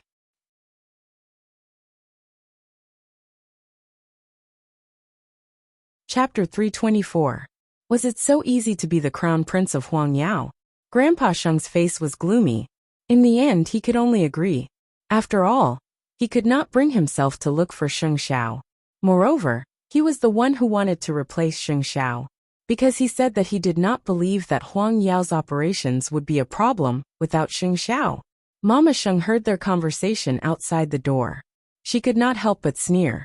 She wanted to see how long sixth brother could hold on. He would not shed a tear until he saw the coffin. During breakfast, Grandpa Sheng said to everyone, "All of you know that the Sheng family has an unfilial son. To let sixth brother get started as soon as possible, all of you should cooperate with him, and let him get used to Sheng Xiao's original job as soon as possible." "Is there a problem?" "No problem." Mama Sheng spread her hands and replied, "Eldest aunt, it's impossible for you to help me sincerely." Sixth brother said coldly to Mama Sheng, "I will help you 100% sincerely. Whether he is a mule or a horse, we will know once we take him out for a walk." Mama Sheng got up from the dining table. "You all can eat. I am full."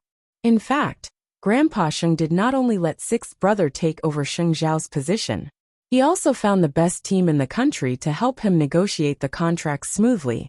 But even so, Mama Sheng did not care about sixth brother. There would be an important business deal coming from Germany soon. Sheng Xiao had already arranged to meet them, but now that sixth brother was the person in charge, he would be the one to negotiate the deal. This time, she wanted to let Grandpa Sheng know that there were some things that not everyone could do. Which multinational company did not have strict checks and balances in their core departments? But all these years, Sheng Xiao alone had replaced the entire department. Grandpa Sheng also knew the importance of this cooperation. He told sixth brother to deal with it carefully, to not give the other party a chance to hang up on him. Sixth brother did not tell them about the replacement of the person in charge. He still sent people to receive them. However, he didn't know how hateful his deceit was in the eyes of the other party. Mama Sheng told Sheng Xiao about it. But Sheng Xiao was fishing at the Shen family's house. He looked very relaxed.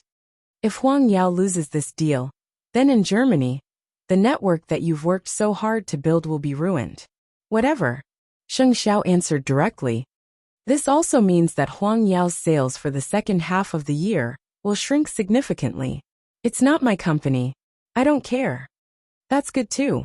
Only by making the old man feel pain will he know what it means to admit defeat. Mama Sheng also supported her son. You don't have too much fun. If the old man finds out, won't he get angry? Mom, you don't have to call me for anything in Huang Yao in the future. Just do as you see fit. Alright, Mom will let you have a good holiday. You must take good care of Chi-Chi. If he did not take care of her, who would? A day later, it was time for the meeting. Mama Sheng kept her promise and did her best to help sixth brother, helping him understand the project and letting him know how important it was to Huang Yao. Sixth brother felt as if he was facing a great enemy, but he had no choice but to bite the bullet and fight. However, the man asked him directly, "Who are you?" "We're here to discuss this deal with Mr. Sheng." "I'm sorry. Because of some sudden matters, Sheng Xiao is no longer in charge of the project. I will take over everything for the time being. Even so, I will still give you the best service." When the man heard that, he immediately closed his laptop. Nothing if it's not Sheng Xiao. How many people came here because of Sheng Xiao's name? Sixth brother might not know it. But, no buts. Nothing if you don't see Sheng Xiao. What's wrong with Huang Yao? The contract was going well just now, and you suddenly changed the person in charge? It's fine if you changed the person in charge, but why didn't you inform us in advance? What right does an irresponsible company like you have to work with us? The Germans valued integrity the most. Naturally, they felt uncomfortable when they saw Huang Yao behaving like this. I think you are liars. Complete liars. How could sixth brother stand such provocation? Seeing that the man was so determined, he could only give up. Then, I can only express my deep regret. Both parties parted on bad terms. Sixth brother did not even have the chance to look at the documents, let alone work together. Not only that, the man booked a return ticket that afternoon and called Huang Yao for the last time. I really can't imagine any company doing worse than you. It's not like we haven't experienced the change of the person in charge when we were talking about a deal. But did Huang Yao find such a person to replace Sheng Xiao? If that's the case, then Huang Yao's road is not far ahead. Even the employees of Huang Yao were discussing in private. What's wrong with the chairman? It's not a big deal to replace the crown prince and the person in charge, but you have to find a suitable person to replace him. Just to show off his supreme position, he completely ignores the board of directors. He is really muddle-headed. Don't sixth young master and seventh young miss have the same parents? Aren't they all good for nothings? If this goes on, Huang Yao will be finished sooner or later. Since when did Huang Yao appoint people based on favoritism? The chairman doesn't respect the board of directors at all. On this day, everyone in Huang Yao was boiling with anger, but they did not dare to say anything. When Grandpa Sheng knew about this, he was so angry that he held his chest and sat in the study for a long time. Now he should know his position. Sheng Xiao was not begging to be the crown prince of Huang Yao. He was not begging him to be his grandfather. Sheng Xiao was now in the Shen family. He fished and slept in every day. His days were so comfortable. He was the one who was anxious. After figuring out the relationship, Grandpa Sheng was even angrier. It meant that he still had to beg that bastard to come back. No, he would never beg Sheng Xiao. He had already boasted about it. No matter what, he could not let Sheng Xiao be too complacent. Mama Sheng knew that Grandpa Sheng had been in the study for a few hours. He must be struggling in his heart. But it did not matter. There was still a follow-up. As long as Grandpa Sheng did not admit defeat, Huang Yao would suffer the most. If he liked the supreme position so much, then he should enjoy it to his heart's content. As for Mu Qiqi, she was very happy these 2 days. Xiao Xiao did not have to go to Huang Yao. The two of them were almost stuck together. However, in her heart, she knew very well that this kind of life would not last long. Xiao Xiao still belonged to Huang Yao. But it was definitely not the Huang Yao where Grandpa Sheng could do whatever he wanted.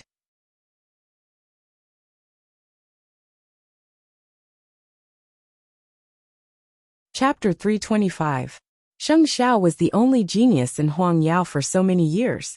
Grandpa Sheng knew that he was smart, so he wanted to make use of his intelligence and control his life. Before this, he did not have such a deep understanding of Sheng Xiao's importance. It was thanks to sixth brother replacing eighth brother that the old man could clearly see how much influence Sheng Xiao had over Huang Yao. How could he not admit defeat? Of course he had to admit it. After all, he was old, and Sheng Xiao still had a long way to go.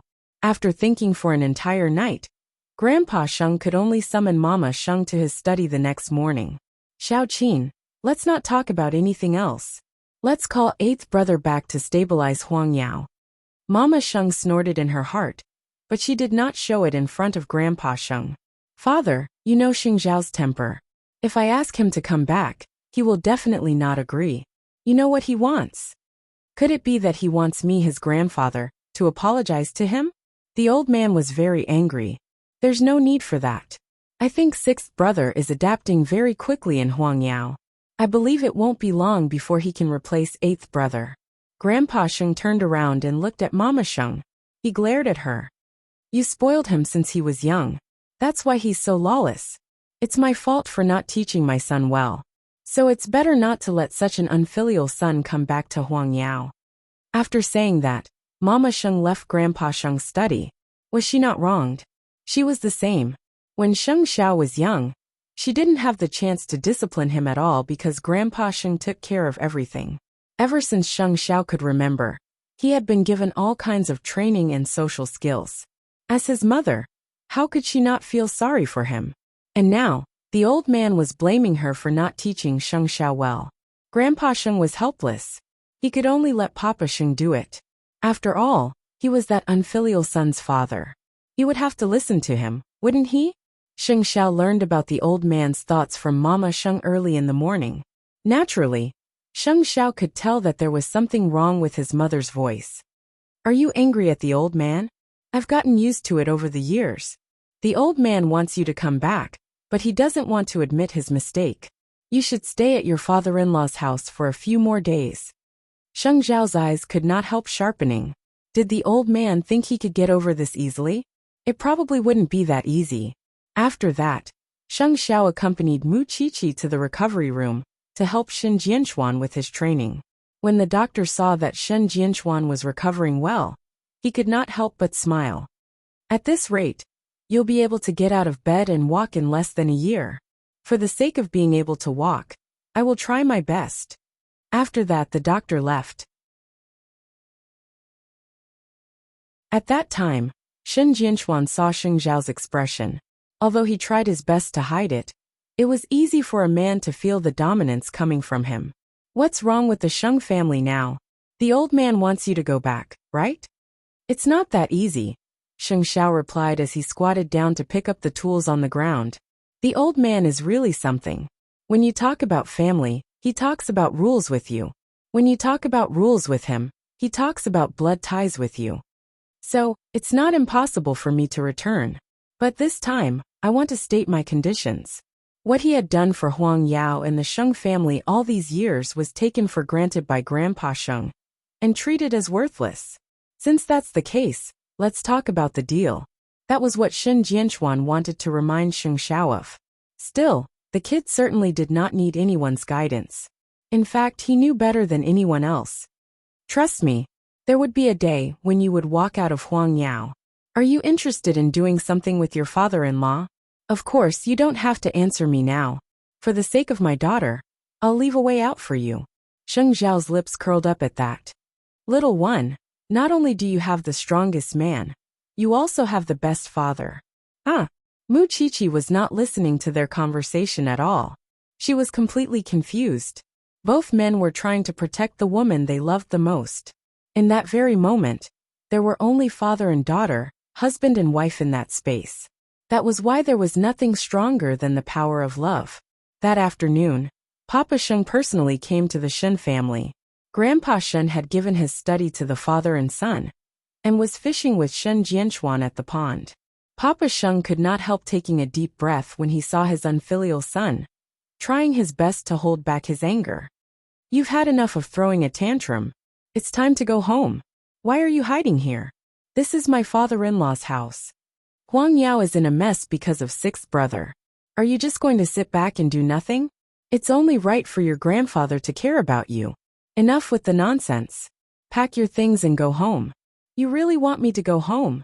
Sheng Zhao's lips curled into a mysterious smile. And a welcoming ceremony for you? Sheng Xiao watched his father's back, and only answered him when he was almost out of the study. I want the position of the CEO of Huang Yao and 10% of the shares. Otherwise, you guys can go play yourselves. Papa Sheng was shocked at that, and left the Shen's house without looking back.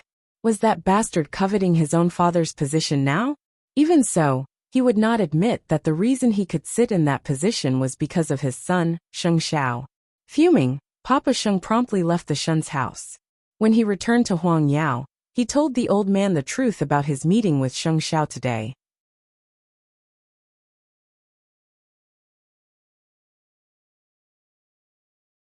That unfilial son wants my position and 10% of Huang Yao's shares.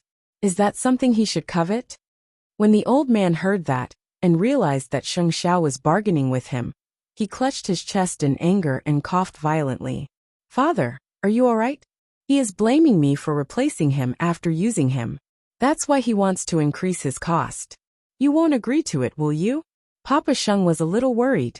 Although Sheng Xiao was his son, he still had to make him give up the position of CEO. He's serious. The old man did not answer Papa Sheng. Instead, he was filled with regret and heartache. Why would he take the risk if he knew this would happen? All Sheng Xiao wanted was for him to acknowledge Mu Qiqi. Now he wanted Sheng Xiao back. Not only did he have to acknowledge Mu Qiqi, but he also had to give up the position of CEO and 10% of Huang Yao's shares. Who was the loser here? Was there even a need to settle the score? Father, what should I do if you let him be CEO? Do whatever you want. The old man had suffered a double loss. He was already angry enough. How could he be in the mood to arrange Papa Sheng's future? Now, all he wanted was for Mama Sheng to ask that unfilial son if there was room for negotiation. 10% of Huang Yao's shares was no laughing matter. That unfilial son. He's taking advantage of the situation. But who started the fire? It was not Sheng Xiao himself. There were some things that should be treated sincerely when it was time to talk about feelings. Even so, some people would unconsciously believe that they were emperors.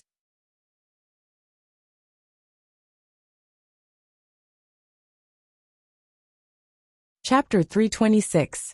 Sixth brother was dumbfounded when he heard about it, because he did not expect Sheng Xiao to be so greedy. So he went to Mama Sheng. Eldest aunt, isn't it too much for Sheng Xiao to do this? We are a family. Isn't it too much for him to ask for power? When Mama Sheng heard that, she turned to sixth brother, her eyes sharp and cold. First of all, when eighth brother worked so hard for Huang Yao, did he ever care about positions and shares? Sixth brother did not say anything. Sheng Xiao has worked so hard for Huang Yao all these years. What happened? Your grandfather fired him just because he said so. Do you think Sheng Xiao is a dog? How much has Sheng Xiao contributed to Huang Yao all these years? Is it too much to ask for the position of CEO and 10% of shares? You don't have to give it to him. You can negotiate the contract yourself. You don't have to be in a dilemma. Mama Sheng said sternly. You and your sister, seventh sister, have you contributed anything to Huang Yao all these years? How dare you say that I'm too much? Don't beg him if you are so capable. Mama Sheng smashed the glass in her hand. It was the first time she was so angry. Sixth brother did not say anything else when he saw that. Blushing, he slipped away from Mama Sheng's sight. Why did he cause trouble for her? Did he not know who he was? This time, Mama Sheng did not help her husband. It was what her son deserved. She did not think that Sheng Xiao was too much. All in all, the Sheng family was in a mess because of Sheng Zhao's demand for shares. But the Shen family was still calm. Sheng Xiao accompanied Mu Qiqi for an afternoon nap. In the afternoon, they drove to the small villa to visit Su Zipei. Grandpa Shen had completely angered Sheng Xiao this time. How could there be such a good thing in this world? He wanted to use him, but he did not respect him. The world was big, and there were many places that respected him. He did not have to stay in Huangyao. In the afternoon, Sheng Xiao brought Mu Qiqi back to the small villa. Su Zipei was in a good mood when she saw Mu Qiqi. "Aunt, how are you? It's rare for both of you to visit me. Young Master Sheng, aren't you busy?" Su Zipei rarely saw Sheng Xiao in the afternoon. It seemed that Lu Wenhua did not tell her about Sheng Xiao leaving Huangyao. "Xiao Xiao is on leave today to accompany me," Mu Qiqi hurriedly explained. "Aunt, I really miss you. Is the baby in my tummy behaving well?" Su Zipei nodded and held Mu Qiqi's hand. "Your uncle asked the nutritionist to take care of me recently. You have no idea how healthy I am now. That's good." Mu Qiqi could not help but caress Su Zipei's bulging belly. "I don't know if you are a younger brother or sister. You must be obedient in your mother's belly. When you get married, the child should be able to walk and run. It'll be very fast." Marriage. There was no telling when she could truly become Xiao Xiao's wife. She could do nothing to help the Sheng family now, and could only try her best to keep quiet, so that she would not be a burden to Xiao Xiao. That night, the two of them stayed over at the small villa. After dinner, Sheng Xiao held Mu Qiqi in his arms, and enjoyed the night view in the garden of the little mansion. "When I had a crush on you, I would get nervous whenever I heard the sound of a car downstairs. You are such a bad girl. You know how to like men at such a young age." Mu Qiqi turned around and glared at Sheng Xiao. "But you still like a 17-year-old girl. You are an old cow who eats young grass. That's a rough word. As expected of a science student." Mu Qiqi laughed. After a while she sighed. "It's still so far away to register for marriage." Sheng Xiao did not say anything. When Mu Qiqi was about to fall asleep, he whispered in her ear, "Actually, I have long regarded you as my wife in my heart." Mu Qiqi smiled sweetly. Actually, that was enough. That night, the Sheng family held a family meeting. Although everyone was not convinced, Grandpa Sheng could only agree to Sheng Zhao's condition. Of course, Papa Sheng would not agree to it. "Father, is this fair to me? You go to the overseas market," Grandpa Sheng ordered. Papa Sheng was not convinced. He turned to look at Mama Sheng. "Why don't you help your husband? That bastard is still young. How can he provoke the CEO? I think you are the one who can't provoke the CEO." Mama Sheng said directly to her husband. "You are my wife. You should be on my side. I'm sorry. This time, I am on my son's side." With that, Mama Sheng left the table. Because she had never seen a husband who would fight with his son without caring about his feelings. Papa Sheng's face turned red. He almost smashed the table with his fist. Did he marry a woman to harm him? But since it was Grandpa Sheng's decision, he had no room to resist. Since his wife was not on his side, he might as well leave the house. He just hoped that his wife and son would not regret it when the time came. After the meeting, Sheng Xiao would basically get what he wanted. So the next day, Grandpa Sheng drove his car to the little mansion. When Mu Qiqi saw Grandpa Sheng's car, she knew very well that this leisurely life was coming to an end. After a while, Grandpa Sheng got out of the car and said to Sheng Xiao and Mu Qiqi, "Are you done?" Sheng Xiao and Mu Qiqi said goodbye to Su Zipei and got into Grandpa Sheng's car. Then, Grandpa Sheng gave Sheng Xiao the share transfer certificate and the CEO's letter of appointment. "These are the things you want. But Sheng Xiao, you don't really care about this little girl. I thought you would threaten me to write some kind of guarantee that I will acknowledge Mu Qiqi." Grandpa Sheng deliberately tried to sow discord between them. But Sheng Xiao did not panic. He said, "You will cheat no matter what agreement I have with you. So I might as well hold your lifeline in my hands. If you do something to Qi Er, The 10% of Huang Yao's shares in my hands will be in the hands of my enemy.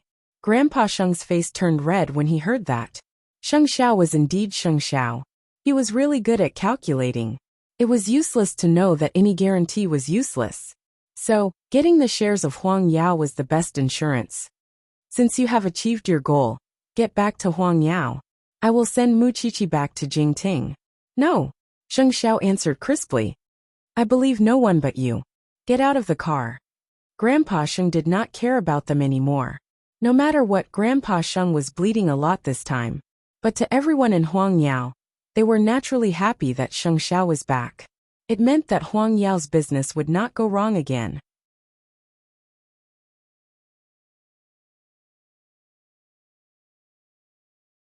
Chapter 327. Sheng Xiao personally escorted Mu Qiqi back to Jingting before driving back to Huang Yao. On the way there, Jing Yun told Sheng Xiao about the general situation of Huang Yao. Sheng Xiao promptly told Jing Yun, bring up the most urgent matters first. We'll deal with them in the afternoon. Young master, you have to pay attention to the relationship between Madam and Chief Sheng. They seem to be at odds because of you. Jing Yun reminded Sheng Xiao. Got it. It was precisely because he knew that the first thing Sheng Xiao did when he entered the company was to visit his mother. Mom, I knew you'd come back soon. Mama Sheng smiled. You're the CEO of Huang Yao now. Dad, don't mind him. Mama Sheng said stiffly. I'm just disappointed in him. That means he still has feelings. Mama Sheng said nothing, but Sheng Xiao got the key point. That was why he gave his father a call after he left Mama Sheng's office. Papa Sheng had booked a plane ticket for the evening, but he was not in a hurry after he received Sheng Xiao's call. Because Sheng Xiao was right. Huang Yao's reputation in the country was enough now, and the most important thing now was to expand their business overseas. It was precisely because Huang Yao's headquarters had matured that the Sheng family would want a piece of the pie. Papa Sheng would not be able to handle it alone, and it was better to leave it to him. Papa Sheng would go overseas to nurture new forces, and they would have the final say in Huang Yao from now on. Papa Sheng thought that it made sense, and knew very well where his ability lay. Surely it was better to let his son take over than to be forced to leave it to his brothers. Was it not? That was why Papa Sheng readily agreed to Sheng Xiao's suggestion. You weren't interested in the position before. What happened now? Nothing. It's just fun. To put it bluntly, Grandpa Sheng had tricked him, and he knew that having real power was the best way to protect Qi. If that was the case, why wouldn't he want it? Even so, he kept the answer in his heart. Everyone in Huang Yao was instantly energized when they saw Sheng Xiao in the office, and the departments were no longer lifeless. Although sixth brother would not admit it, ability trumps everything in Huang Yao. The first thing Sheng Xiao did when he returned to his office was to deal with the urgent cooperation. The steps that sixth brother could not take, the words that he could not say, and the negotiating skills that he could not use were all displayed before sixth brother one by one. Sixth brother admitted defeat, and left Huang Yao dejectedly. Not only did he fail to find his sister, he even made Grandpa Sheng give him 10% of the shares. What a heavy loss! When the old man saw that Sheng Xiao had successfully redeemed several important collaborations in the first afternoon after his return to Huang Yao, he was a little comforted despite his reluctance. Still, Mu Qiqi's matter remained a thorn in his heart.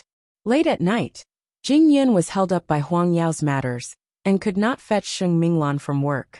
Knowing that Sheng Xiao had returned to Huang Yao, she did not call him and stayed in the office.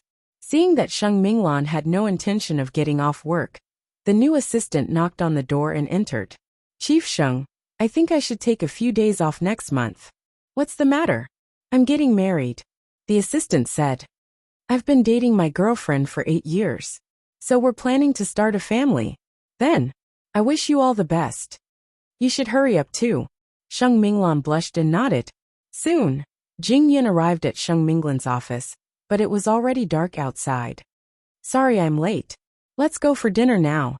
Jing Yun, let's go to my house tonight. Sheng Minglan suggested awkwardly. Although we're together now, I keep feeling that you don't spend as much time alone with me as you used to avoid suspicion. Are you afraid? Jing Yun's expression was a little unreadable.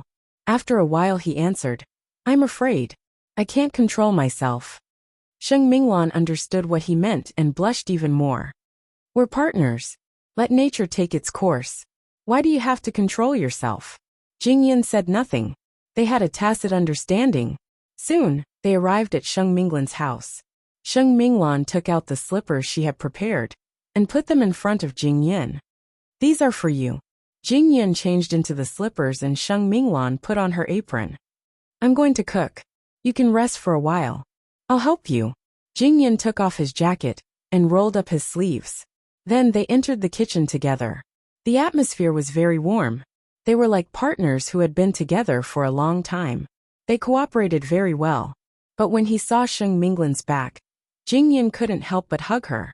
Sheng Minglan was stunned for a moment. Then she smiled. So you can't control yourself? Yeah. Jing Yun grunted and put his chin on Sheng Minglan's shoulder. My new assistant came to ask for leave today. He's getting married soon. Sheng Minglan smiled. So, I suddenly want to get married too. Jing Yun's body froze just like that. Did I scare you? Of course, you shouldn't be willing to marry me yet. However, if we wait for the right time, I don't know how many years it will take. So for a moment I thought, why don't we register our marriage secretly? Even if Grandpa wants to stop us, he can't do anything about it. I don't want you to suffer like this. Jing Yun replied. And I don't want you to be so sneaky. Jing Yun, have you ever thought about looking for your family? Jing Yun shook his head. His memories were only fragments before Sheng Minglan brought him back to the Sheng family. Why don't I help you look for them? Jing Yun said nothing. He simply hugged Sheng Minglan. After they had dinner, Sheng Minglan did not let him leave. You move here. This time, Jing Yun was completely dumbfounded. Sheng Minglan couldn't help asking him, You don't want to? I just think it's a little fast. You've liked me for more than 10 years. That's already slow enough for us. How much more time do we have to waste? I want to be with you now. Not just the time after work. I want to occupy your evenings too. How could Jing Yun refuse such a proposal from his lover? I like to be clean. I'm not sloppy. I'll be a good roommate, Jing Yun said after a long while. In fact, he felt very guilty. He wouldn't complain even if he was sent to hell in the future.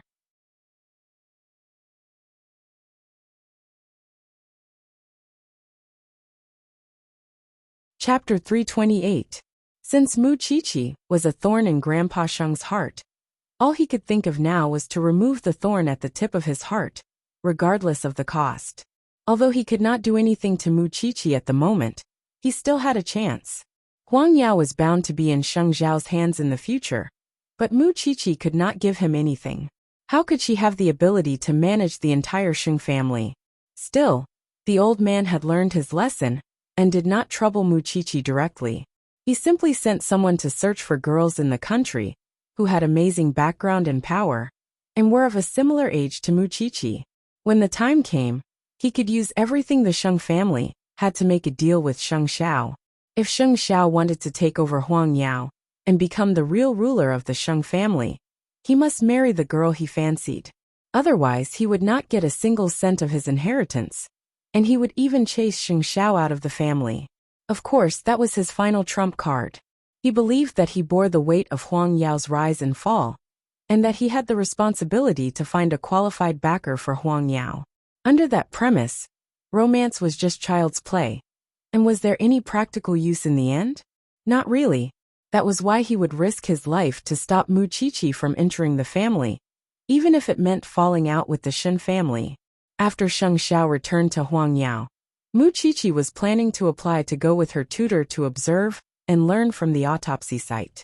However, her tutor usually arranged fifth-year interns, and there was almost no place for someone like her who was only in her first year. Perhaps out of respect for the little bride of the Sheng family, her tutor finally relented and allowed Mu Qiqi to go with the criminal investigation team, thinking that a young lady from a rich family like her would calm down after seeing such a scene once. Mu Qiqi received a call from Lin Mu, and when she got the spot, "It's little Pepper's birthday tomorrow. I'm planning to hold a private party for her. You and the crown prince are coming, right? Why? Do you want to surprise her? Muchichi asked in return. Sort of. Just tell me the time and address. Muchichi raised a brow.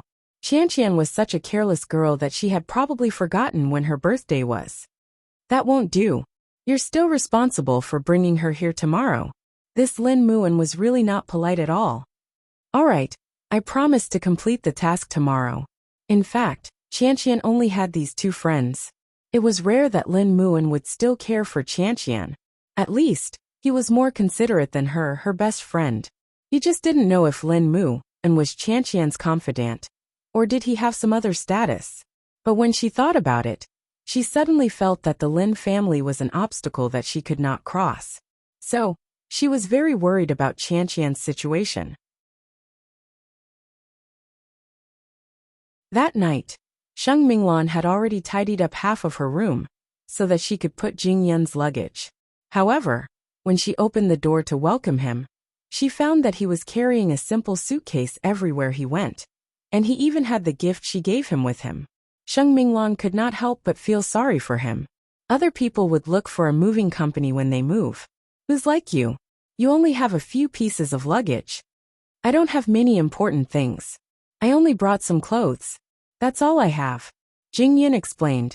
You can come in so easily, but it seems that you can leave just as easily. Jing Yun was taken aback by Sheng Minglan's insecure words. Then, he pointed at the door and said, Should I move all the furniture in the apartment here? Sheng Minglan smiled at that. You don't care about those. Come in first. Jing Yun was actually very nervous. He had no idea what a man and woman living together should do, and whether they should sleep together. Although he had liked Sheng Minglan for years, he never thought that his dream would come true. So, it was his first time experiencing such things, and he could not help feeling a little nervous. Go and put your luggage in the bedroom. Miss Minglan. I'm not Miss Minglan. Minglan. Jing Yun shouted. I'm also. What's the point of you moving in if you don't want to stay in the same room with me? Sheng Minglan said with her back facing Jing Yun. Actually, her face was already blushing. Jing Yun had never experienced anything between a man and a woman, so he was a little passive. He carried his luggage into the bedroom and slowly placed his clothes in the wardrobe. His mind went blank when he saw the big bed. It seemed that he was not prepared at all. Soon they had dinner together. Jing Yun went to the kitchen to clean the dishes, while Sheng Minglan went to the bedroom to take a shower first, because she knew that Jing Yun's blockhead would be embarrassed. When Jing Yun was done, Sheng Minglan was also done with her shower. She sat in the bedroom and dried her hair. When Jing Yun entered the bedroom, she turned around and smiled at him.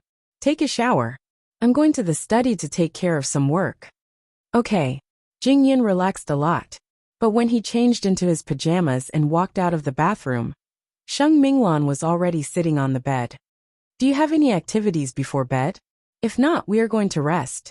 Jing Yun shook his head. His whole body was tense, but he still walked to the bed and sat on the other side of Sheng Minglan. Seeing that, Sheng Minglan turned off the lamp and lay down.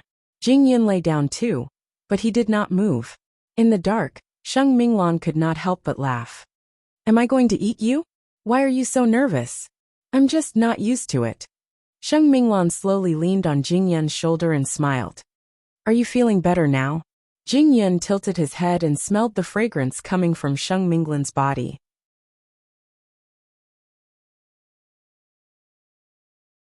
Sheng Minglan conveniently lay on Jing Yun's chest, but Jing Yun's heart was beating wildly. Still, he was enlightened and reached out to hold Sheng Minglan's waist. Sheng Minglan was satisfied and closed her eyes. Because Jing Yun was beside her, she felt that she had slept very soundly that night. But it was tough for blockhead Jing. He did not dare to move when Sheng Minglan was lying on him. So he just let his arm go numb. It was such a sweet burden. The next morning, Jing Yun woke up with Sheng Minglan in his arms naturally. Their bodies were pressed tightly against each other. He could feel his whole body heating up, and a certain part of him was reacting even more obviously. Sheng Minglan might have felt the abnormality in his body temperature. So, she opened her eyes and looked at Jing Yun.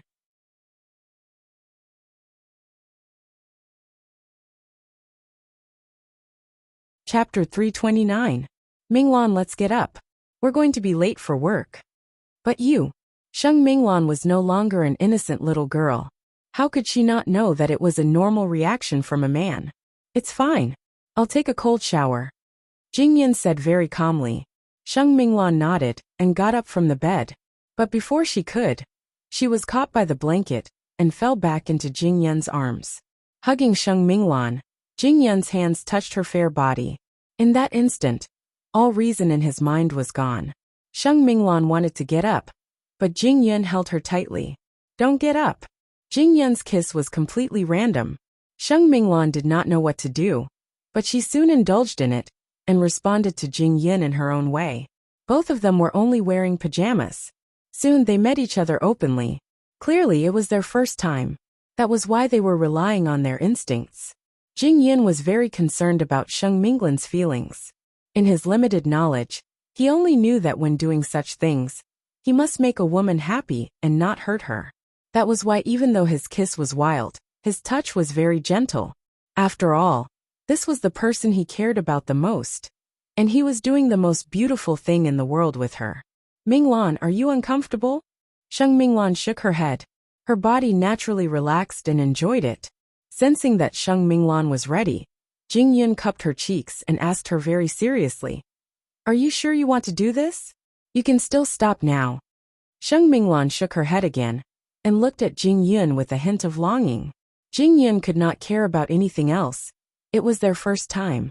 Both of them were in pain, but Sheng Minglan hugged Jingyan tightly, tears trickling out of the corner of her eyes. Because in that very moment, she felt a strong sense of belonging. At least she had a lover now. Why are you crying? Jingyan moved slowly and gently wiped away Sheng Minglan's tears. Did I hurt you? No. I'm crying tears of joy. I'm very happy. We are together because we love each other. Sheng Minglan had been oppressed by the Sheng family for years. She never dared to imagine that she could live with and hug the person she loved the most for a few days. This felt like a very surreal dream. At that, Jingyan kissed her softly again. I will cherish you, whether it's in the past or now. The two of them reached the clouds and hugged each other tightly. That was why Jingyan skipped work for the first time in the morning and did not appear beside Sheng Xiao at Huangyao. Sheng Xiao raised a brow and called Jingyan, but it was Sheng Minglan who answered. Eighth brother. Sheng Xiao checked the time and couldn't help asking. You're still together at this hour? Jingyan won't be working today. Sheng Xiao seemed to have guessed something after hearing that, and his lips curled into a mocking smile. That blockhead Jingyan, could he really do that?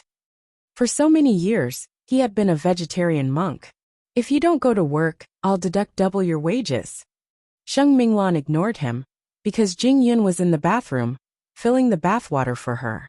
Come to think of it, Mu Qiqi had promised Lin Mu, and that she would bring Lu Qianqian to the place where she would sleep. That was why she had called Lu Qianqian early in the morning and arranged for them to meet in the afternoon. Lu Qianqian was undergoing all sorts of training every day and was destined to walk the path of a strong woman. Still, she could refuse anyone's date, but she would never refuse Mu Qiqi's invitation. They agreed to meet at the hotel at 6 in the evening. By then, Lin Mu had already set up the venue and was waiting for a surprise for little Pepper. Still, Lin Mu would never have imagined that his former blind date would run into his busy figure in the hotel. Lin Mu appeared to be a romantic, but he was very distant when he met his blind date. She had never seen Lin Mu being so attentive to any girl. That was why the girl did not leave the hotel and instead decided to stay and watch the show. At 6 in the evening, Mu Qiqi and Lu Qianqian met at the hotel. Why did you take so long to ask me out? I'm almost going crazy because of the teachers my father hired. Let's go. I'll treat you to a feast tonight. Mu Qiqi brought Lu Qianqian to the birthday party and saw that it was decorated with a childlike and warm atmosphere, just like a fairy tale forest. Whose child's birthday is it today? What do you think? Mu Qiqi asked in return. That was when music started playing in the birthday party hall. Meanwhile, a man disguised as Mickey Mouse pushed a 3-tiered cake towards Lu Qianqian. I forgot. Lu Qianqian was surprised and touched. Qiqi, you're so good to me. Since it's your birthday, Mickey Mouse, dance for the birthday girl. Mu Chi-Chi knew that Mickey Mouse was Lin Muin, so she played a trick on him. Mickey Mouse did not refuse, and walked to the center of the stage in his thick puppet costume. That was when the dancers jumped out from behind the curtains. So he really did have a performance prepared. No one has celebrated my birthday, except for that scumbag. Lu Qianqian suddenly burst into tears. Soon, other cartoon dolls entered the hall one after another, surrounding Lu Qianqian. Lu Qianqian looked at Mu Chi-Chi, really touched. But Mu Chi-Chi pointed at Mickey Mouse with her chin, and said to Lu Qianqian, "Go and take off his puppet head.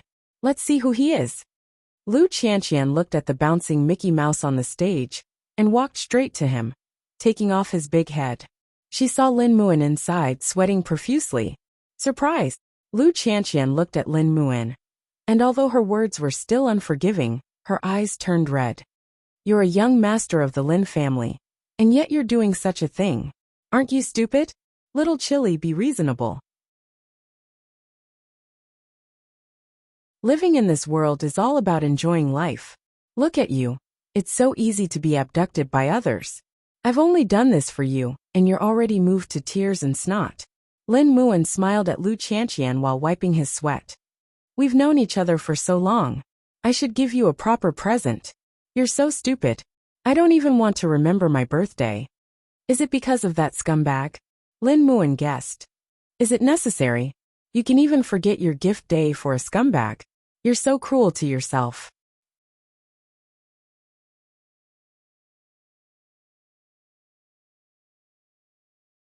Chapter 330.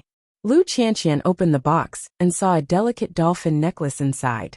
"You are so loyal to be my friend." Lu Qianqian punched Lin Muin's chest. Mu Chi-Chi looked at them from below the stage. She could feel the ambiguous atmosphere even from afar. Only the two people on the stage were still pretending to call each other brothers. Soon, Sheng Zhao's car drove into the hotel. But when he saw the extravagant costumes in the birthday hall, he pulled Mu Chi-Chi out. "Childish? I think it's childish too.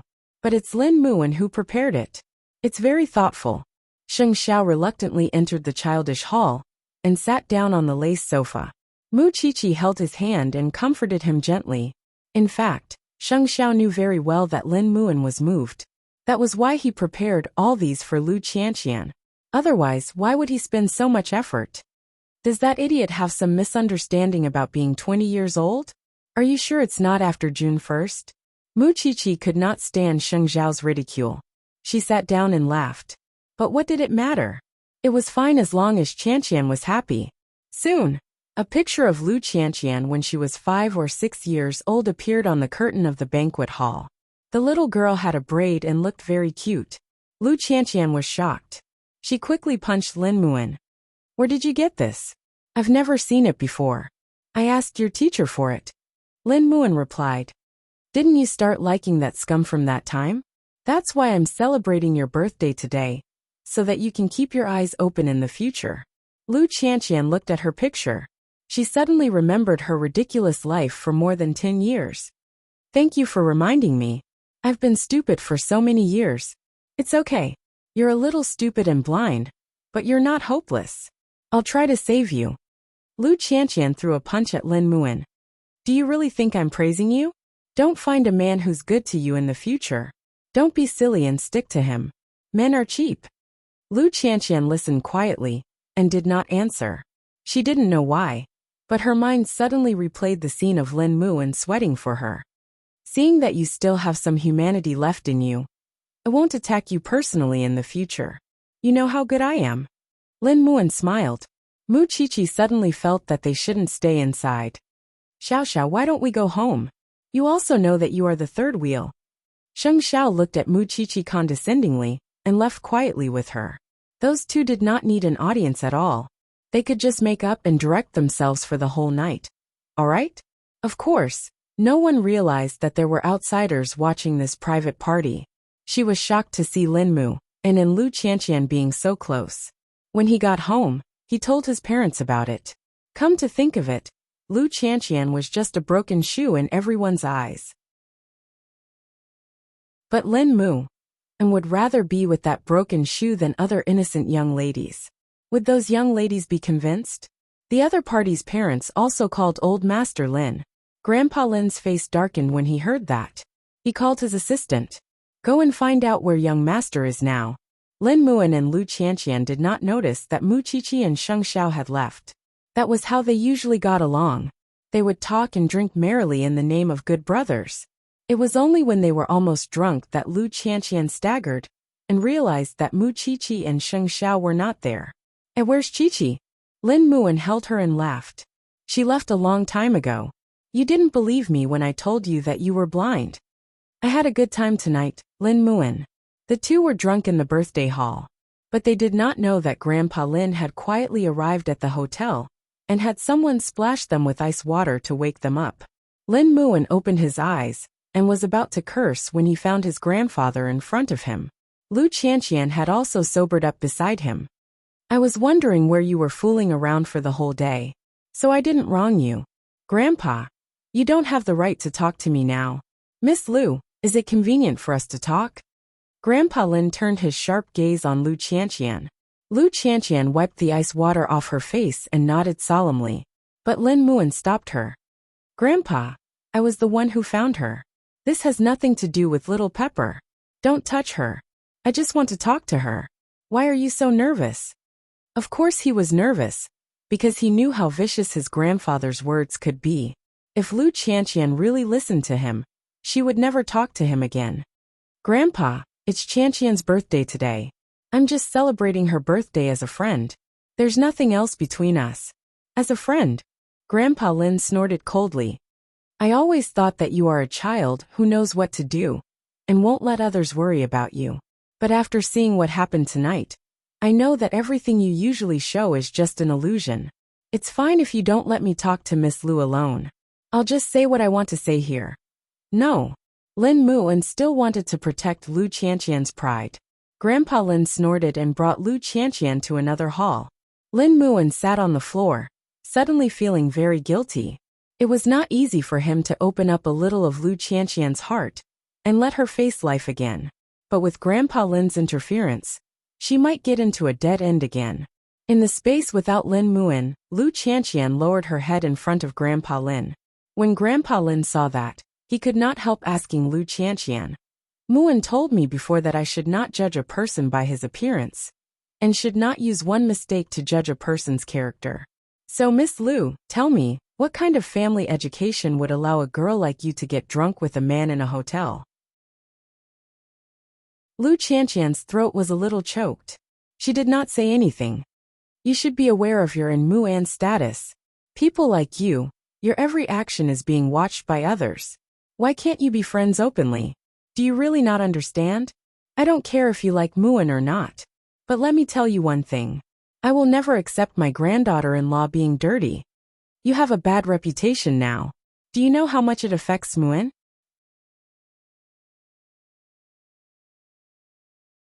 Chapter 331. Who let you in? Old Lin looked at Lin Muan coldly and asked, Miss Lu, I haven't done anything to your grandson yet. She doesn't want to be your granddaughter-in-law at all.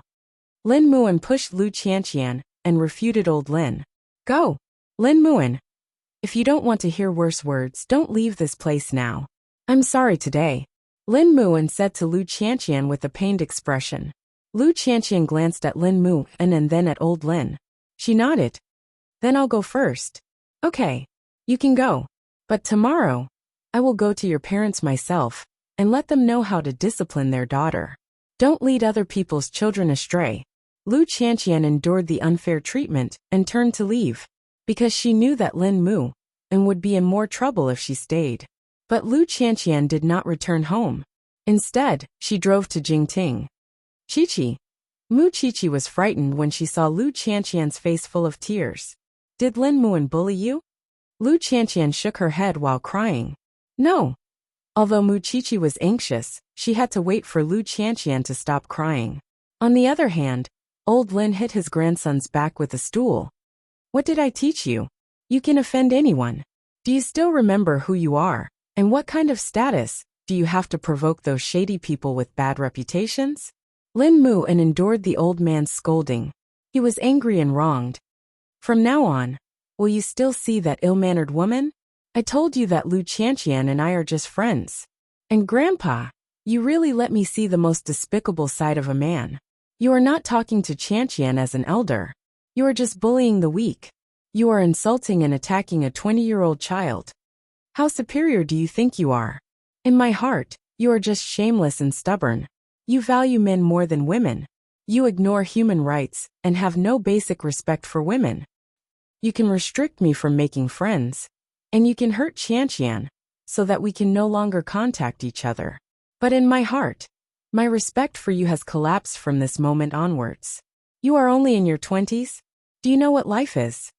Even if I don't know anything, I don't need you to teach me. Since I was born, I have the right to freedom. Lin Muan retorted coldly. Don't talk so much. When we go back, I want you to go on a blind date and get engaged. Don't forget what kind of status you have used to run amok all these years. When I published my first book, no one knew that I was from the Lin family. After saying this, Lin Muan stood up. When I get back, I'll immediately change to a pen name that no one will know. I won't use Lin Muan's identity in public anymore. I'll return everything to you in the Lin family. After saying this, Lin Muan took off his clothes from head to toe and threw them in front of the old man. I beg you, please let me go. The old man's throat was burning, and he couldn't say anything. Only his hands were left, trembling nonstop. You said it yourself. If you insist on getting along with that girl from the Lu family, you don't have to return to the Lin family anymore.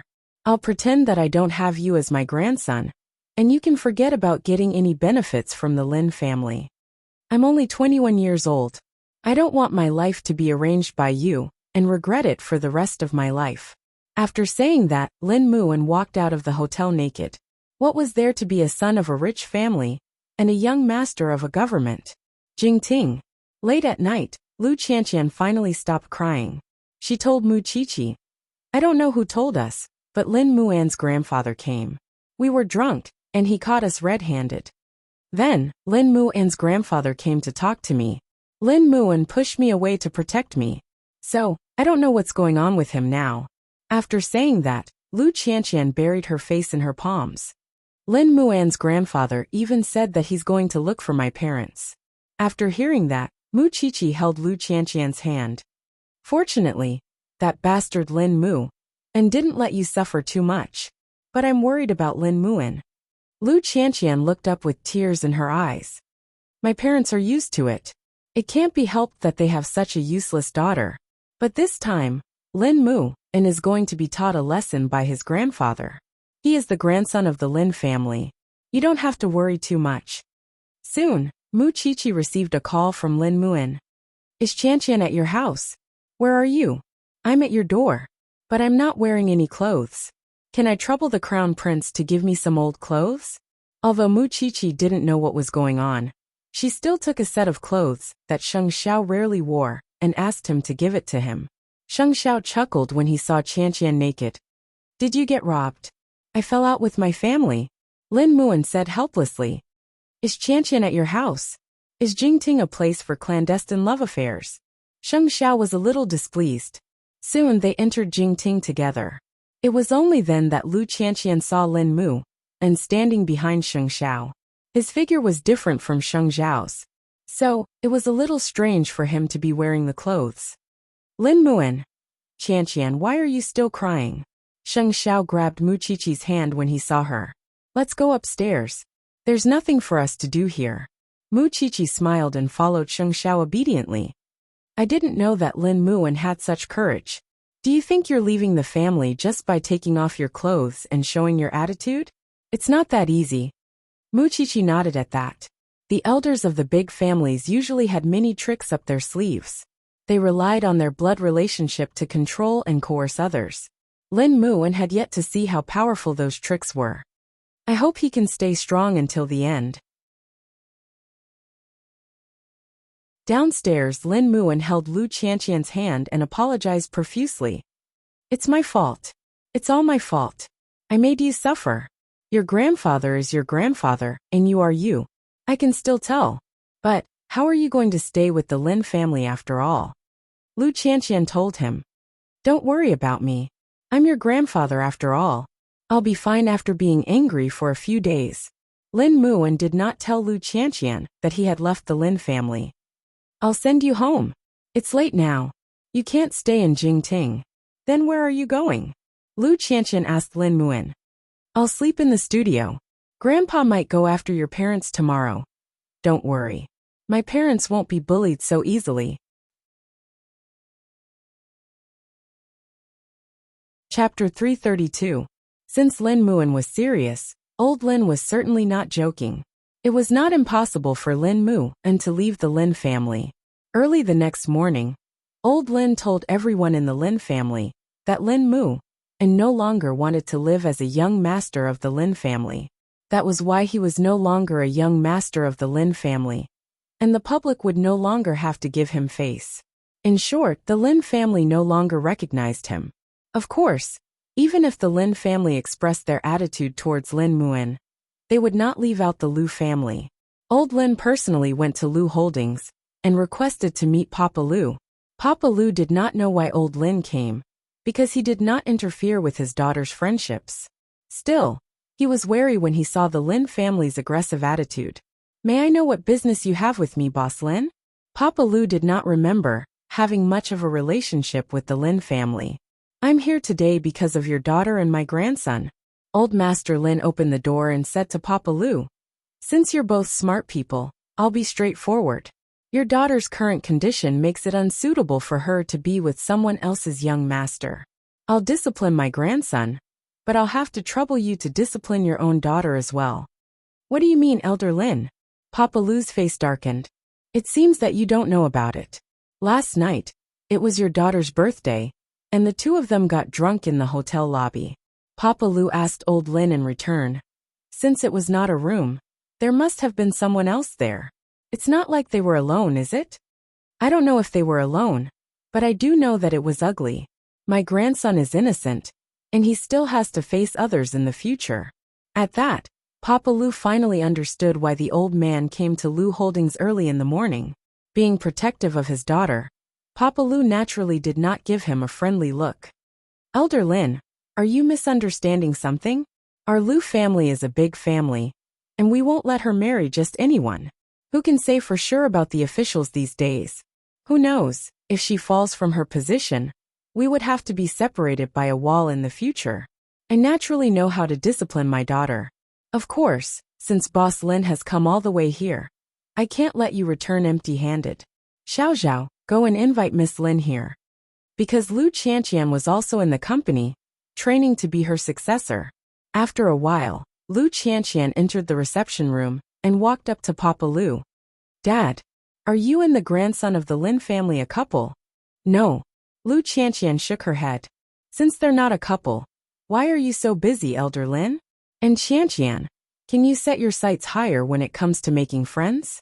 Old Master Lin was naturally enraged, but he was still in the Lu family's territory.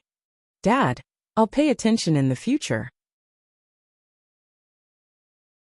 It's not that I want to criticize you, but your father is an all-powerful figure in the business world. Who hasn't he met? In the future, all you need to do is find someone who treats you well. What official's son? What third generation? They're all empty words. If a person's soul isn't clean, even if his body is clean, it's useless. Old Master Lin didn't get anything and returned in disappointment. He did not expect Papa Lu to be so protective. Dad, I've embarrassed you again.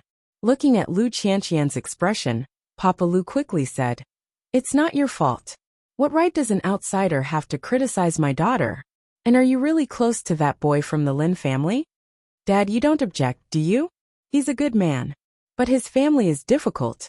Still, Papa Lu did not interfere with Lu Qianqian, because he knew that she was one of his daughter's last friends. I'm still young and can still protect you. But what will you do when I'm old and useless? I won't. I'll never be old. Lu Qianqian threw herself into her father's arms. Still, Lu Qianqian's heart ached at Lin Muan's current situation. The young master of the Lin family was chased out by his family, just because of her. So she planned to visit Lin Muan later. She wondered how he was doing in the studio. Old Master Lin asked his men to find the best young lady from the aristocratic families, and asked her to be similar to Muchichi. In less than 2 days he got the name list. His assistant told Old Master Sheng about the most suitable candidate. Miss Gu, be it in terms of background or appearance, is the most suitable candidate for the chairman. Her father is a diplomat, her mother is in the shipbuilding industry, and her grandfather's background is even more extraordinary. Old Master Sheng looked at her photo, and then at the background.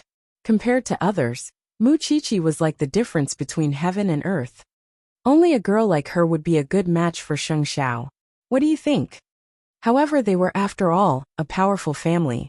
This matter wasn't something that could be facilitated by the old master's wishful thinking. The other party's family had to be willing as well. Whatever the case may be, Miss Gu had caught Old Master Sheng's eye.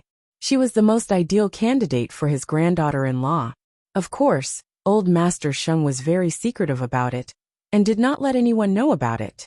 Otherwise, Sheng Xiao would make a big fuss. On the other hand, Muchichi had gotten a place to accompany her tutor on a field trip. She was attending a speech at the university. Muchichi did not know who the speaker was, but found his face rather familiar, as if she had seen him somewhere before. Muchichi scratched her head and asked her classmate, "Who is he?" She smiled and rolled her eyes. "Why are you here if you don't know who he is?" "I'm here to wait for my tutor," Muchichi explained. "All right." His surname is Su, and his family is mainly involved in the research of medical equipment. They have made great contributions to the medical field. Are you interested in him, Chichi? Isn't the crown prince going crazy? No, I just have a feeling that I've seen him somewhere. Muchichi explained.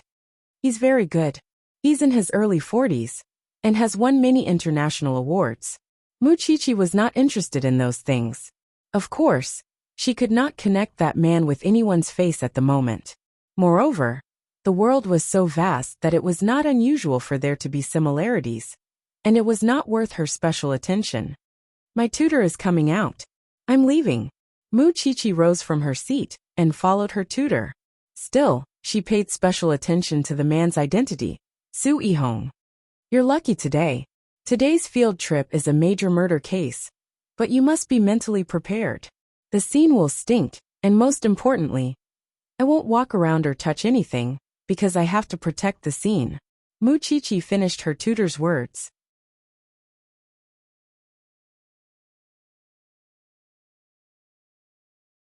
Chapter 333. Muchichi was just a freshman. She was obviously the least qualified to stand in front of the fifth-year seniors. The group followed the forensics team to the crime scene, and Muchichi could smell the stench of corpses from afar. It was winter. Even if Jianchuan was not as cold as other places, the time of death would not have been short if the corpses had such a stench. The others covered their mouths, but Muchichi was the only one who appeared overly calm. The tutor was in front. After looking at the 3 corpses, he asked the students, "Can you find any valuable clues from the scene?" The corpses were in the bushes. 2 men were lying on their sides in an irregular pattern, while the other half of a woman's body was submerged in the water, while her lower body was stuck in the mud by the shore. The students took a careful look, and took a few steps back. They had no clue. After all, it was the first time they had seen such a disgusting scene. Meanwhile, Muchichi kept observing. She did not dare to move around, afraid that she would destroy any clues. "What about you, Chichi?" "Tutor, she's just a freshman. What could she know? And she's a delicate rich wife." One of the seniors began to mock her. There was some distance between the 3 corpses, which was why Muchichi could only see the woman's corpse. Although the female corpse's head is facing the water, she must have been drowned. Look carefully at her legs. They are crossed in an X shape. This is because after she died, the movement of the water changed the direction of her body. Why wasn't she washed away? Because she must have been kneeling, and her knees and thighs were too deep in the mud. After hearing this, the tutor nodded. "If you were given a chance to get close to this female corpse, would you be able to estimate the approximate time of her death?" "There are many ways to determine the time of death. An autopsy is needed." "Tutor, It's impossible to get accurate information by getting close to the corpse. The tutor nodded. Still, he suddenly felt that Mu Chichi was born to be a forensic doctor. Is this your first time? Yes. Mu Chichi nodded. Why aren't you throwing up? I don't think it's that disgusting. Because of her reverence for the dead, she did not find it scary when she remembered her mother's charred body when she died. I'll bring you out often in the future. The instructor felt that he was a good seedling. I brought you here today to let you see how a forensic doctor works. We'll talk about the rest in the future. Do you want to take a look at the forensics department? Of course I do. I think it's better if we don't go. A few of the senior brothers couldn't take it anymore. After all, it was a huge case the moment they arrived. Then come with me, Chichi. All right. Mu Chichi nodded. Mu Chichi looked at the time and felt that it was too late. She was about to call Sheng Xiao, but just as she took out her phone, Sheng Xiao called her. Little one, you can't move when you see a corpse? You don't even know how to go home. I'll be right back. I'm at the entrance of the criminal investigation unit. Come out, Sheng Xiao said and hung up. Meanwhile, Mu Chichi carefully sniffed herself to see if there was any strange smell. When she saw Sheng Xiao outside, she ran to him with a smile. However, Sheng Xiao's nose was very sensitive. Now you're a real stinky thing. I can't smell it. Go back and take a bath. Sheng Xiao ordered and brought Mu Chichi back to Jingting. Before Mu Chichi could say anything, he dragged her upstairs and threw her into the bathtub. Can you take it? If not, I'm the only student who didn't puke today. Xiao, I don't know why. I was only thinking about deciphering the secrets left behind by the deceased and finding the murderer. That's why I didn't notice the stench at all. That's right. Sheng Xiao pinched Mu Chichi's nose as he washed her hair. I've really underestimated you. My Sheng Xiao's woman is so different. You're going to stink in the future. Well, I'll have to force myself to wash you a few more times. In the real world, there were many people who would stay away from forensics. Even ordinary people would do that, let alone Sheng Xiao, the crown prince of Huangyao. Even so, he had never disrespected anyone's profession. It was also one of the reasons Mu Chichi loved him wholeheartedly, because it was a personal charm that not everyone could achieve. Well, Grandpa won't want to see me when he finds out. What does it have to do with Grandpa if you live with me for the rest of your life? Really? Not a shadow. Many people would say that they would think of dismembered corpses when they see a forensics doctor. Silly thing, you've grown up. You've become more mature. Mu Chichi used to avoid the Mu family at all costs. And now, the little one was not even afraid of corpses. Wasn't her improvement 1,000 miles in a day? Grandpa Sheng didn't have the energy to discuss Mu Chichi's profession at the moment, because he was trying to reach an agreement with the Gu family. After all, Sheng Xiao had a fiancé now, and it wouldn't be easy to mistreat the Gu family. If the Gu family agreed, he would find an excuse to bring Miss Gu into the Sheng family, claiming that she was the granddaughter of an old friend. Then, she would familiarize herself with the Sheng family, Huang Yao and Sheng Xiao. When the time was right, he would have Sheng Xiao dump Mu Chichi and officially marry Miss Gu.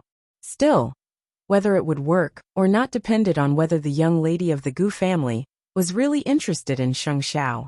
If this matter went smoothly, he would invite her to his home during his birthday banquet in March. Of course, he wouldn't reveal Miss Gu's identity then, but he would let Mu Chichi know how powerful her opponent was.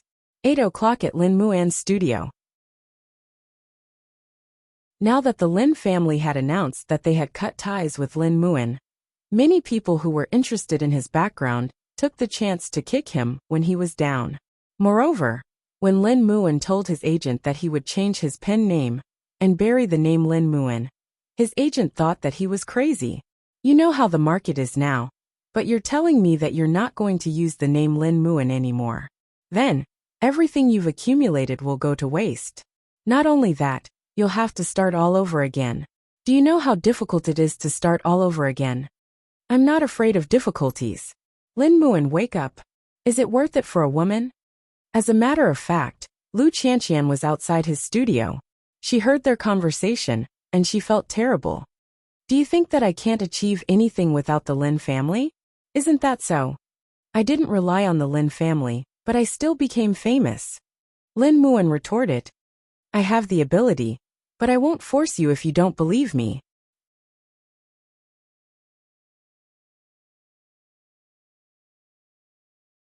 Chapter 334. Why do you all think I'm doing this for Qianqian? Lin Muan asked in return. Not for anyone but myself. Do you want me to follow Grandpa's arrangements and marry a woman I don't know and live like this for the rest of my life? What's wrong with Grandpa arranging things for you? A young master like you has never suffered and only knows how to be willful and reckless every day. How do you know I've never suffered? Lin Muan retorted, realizing that he might have said the wrong thing. The manager quickly turned his face away. I only know now that in your heart, I'm just a useless young master who only knows how to rely on my family. Young Master Lin, you're not. I understand. I don't want to be a burden to you either. You should go and find a positive boss who knows how to grasp opportunities. The two quarreled, and the manager could only sigh and leave Lin Muan's studio. But the moment he opened the door, he saw Lu Qianqian behind it. Lin Muan's manager was stunned, but he still left without looking back. Lu Qianqian quickly went in and put the cake on the table. Then, she asked Lin Muan, didn't you say that your grandfather would only be angry for a few days? Little Pepper. Lin Muan shrugged. I'm not as weak as you think. I can live on my own even if I leave the Lin family. Actually, your manager is right. How many people want a chance like yours? You think so too? Lu Qianqian smiled and gave him the cake. I believe you can be independent, but I don't believe you can escape from your grandfather. Have you ever been poor? I didn't eat for 2 days and hid under a bridge for 3. Does that count? Actually, I have the courage to leave the Lin family completely. Lin Muan smiled at Lu Qianqian. Do you know what I did behind my grandfather's back before I started writing my book? I enrolled in the police academy to escape from my grandfather's control. The military and the police are 2 different systems, and I don't want to be under my grandfather's control. But he threatened me with illness, so I quit school. And then I started writing my book. Lu Qianqian felt as if she had met a new Lin Muan at that. This kind of feeling was actually quite good, because she knew that Lin Muan wasn't the kind of secular young master who was willing to accept being suppressed by his family. He could endure hardship. Then, what are your plans now? I want to apply to resume my studies.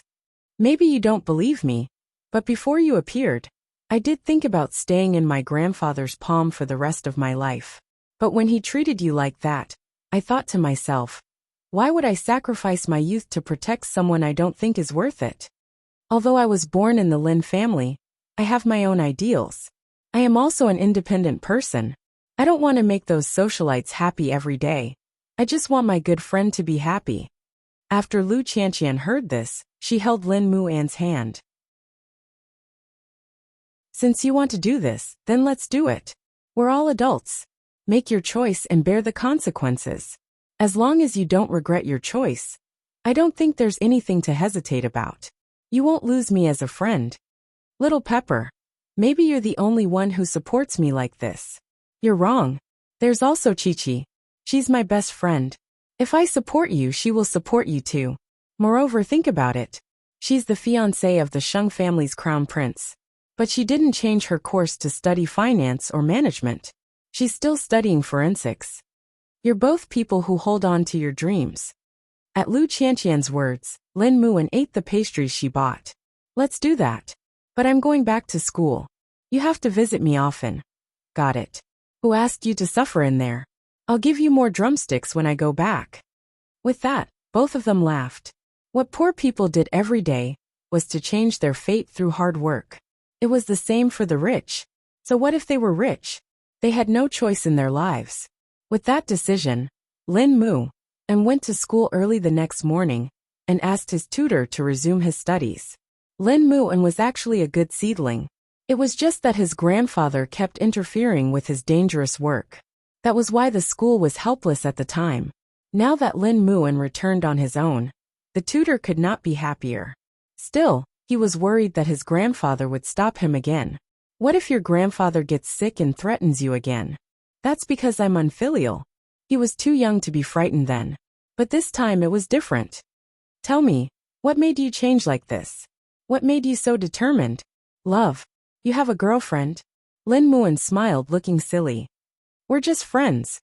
But he wanted to protect Lu Qianqian. He had met a scumbag before, and was now discriminated against by others. He wanted a strong body and strong will. Wouldn't that make him better able to protect his friends and lovers? He just did not know how old Lin would feel when he learned that he had resumed his studies. Meanwhile, Lu Qianqian worked even harder because of Lin Muan's encouragement. Because she could feel Lin Muan's passionate friendship, it was more precious than anything to her. What Lin Muan wanted to change was what she wanted to change too. There were too many doubts and speculations about young people in this world. But could they not be forgiven after making a mistake? Lu Qianqian did not believe it. On the other hand, old Sheng had contacted the Gu family, but they had not officially met yet. Perhaps because of his guilty conscience, Grandpa Sheng had not been bothering Mu Qiqi even verbally. Mama Sheng almost thought that he had changed. After sixth brother had messed up Huang Yao, he knew where he stood. Even if he still hated Mu Qiqi, his most important goal now was to find his sister. Sheng Minghui was nowhere to be found, and old Sheng regretted it very much. There were only 2 daughters in the Sheng family. Now that 4th sister was driven away and 7th sister was chased out, old Sheng felt that it was not perfect to have one less daughter in the Sheng family. He thought to himself that he should find some time to visit Minglan and bring her back. At most, he would not interfere with her company, but he did not know that Sheng Minglan and Jing Yin were living together now. He would probably go crazy if he saw them. Late at night, Mu Qiqi was sitting on the sofa at home, thinking about who that Su person looked like.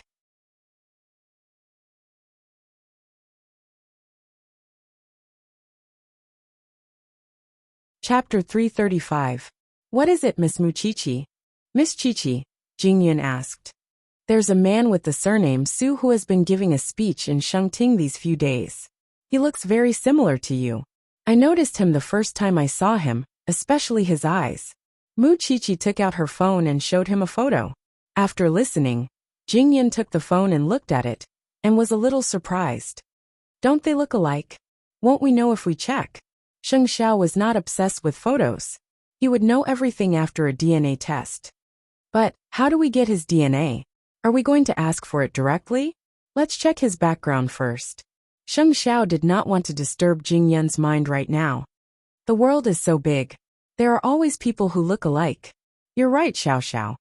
This was the first time Jing Yun felt something strange in his heart. He had never hoped that his family would still be alive. Whether he could find them or not, he was already very satisfied with his current life. In fact, it was good to maintain the status quo. From the looks of it, he doesn't actually want to cause trouble and distance himself from 4th sister. Sheng Xiao's words exposed Jing Yun's inner thoughts. I think you should figure out where you come from. It's your choice whether you want to recognize your family. Mu Qiqi believed that no one would want to live their entire life muddle-headed. Even Jing Yun would want to know who his parents were, and why they left him alone in the first place. Jing Yun looked at the photo. He had a plan in his mind. Do you remember why I insisted that Qia return to the Shen family? Although it would not help Grandpa Shen to acknowledge Mu Qiqi's identity, he could not stop them from getting engaged, because Mu Qiqi was a member of the Shen family. Jing Yun understood what Sheng Xiao meant. Having a family, and not was like heaven and hell. I'll handle it. Sheng Xiao did not say anything else. He hugged Mu Qiqi and said to Jing Yun, Then why aren't you leaving? Is there no one waiting for you at home? Xiao Xiao. Mu Qiqi couldn't help but hit Sheng Xiao's chest. How could he chase away a guest like that? Jing Yun received the order and left Jingting. On his way home, he thought about many things. When he reached home, Sheng Minglan had already prepared dinner. Jing Yun saw her busy figure and quickly hugged her from behind. What's going on today? Did 8th brother bully you? Didn't I tell you? You're his brother-in-law now. No, I'm just too hungry. Then hurry up and eat.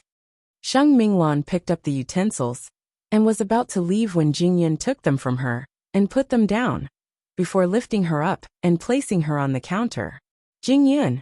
Sheng Minglan was startled. I'm sorry. I'm too hungry. Jing Yin apologized softly before kissing her lips. His hunger was in his stomach. Sheng Minglan was stunned. How difficult was it for a blockhead like Jing Yin to play tricks? Soon, they forgot that there was food on the table outside, and the kitchen became their new pleasure ground. As it turned out, Jing Yin was not as calm as he usually was when he did such things. But in the middle of the night, Jing Yin suddenly woke up from a nightmare. He let go of the woman in his arms and looked at the time. It was only 3 in the morning, but for some reason, he had not had such a dream for a long time. In the dream, he was abandoned by a tall man in a world of ice and snow. He could not see the man's back clearly, but he remembered what he said. This place is very far from home. You will never find your way home. Jing Yin suddenly couldn't tell if it was a dream or reality. He looked down at Sheng Minglan beside him. She was fast asleep. Jing Yin did not wake her up, and instead quietly got up. His birth was like Pandora's box. Once opened, it might not necessarily be a scene of separated relatives hugging and crying. 2 days later, at the Lin residence. At first, Grandpa Lin wanted to cut off his grandson's source of income and teach the rascal a lesson.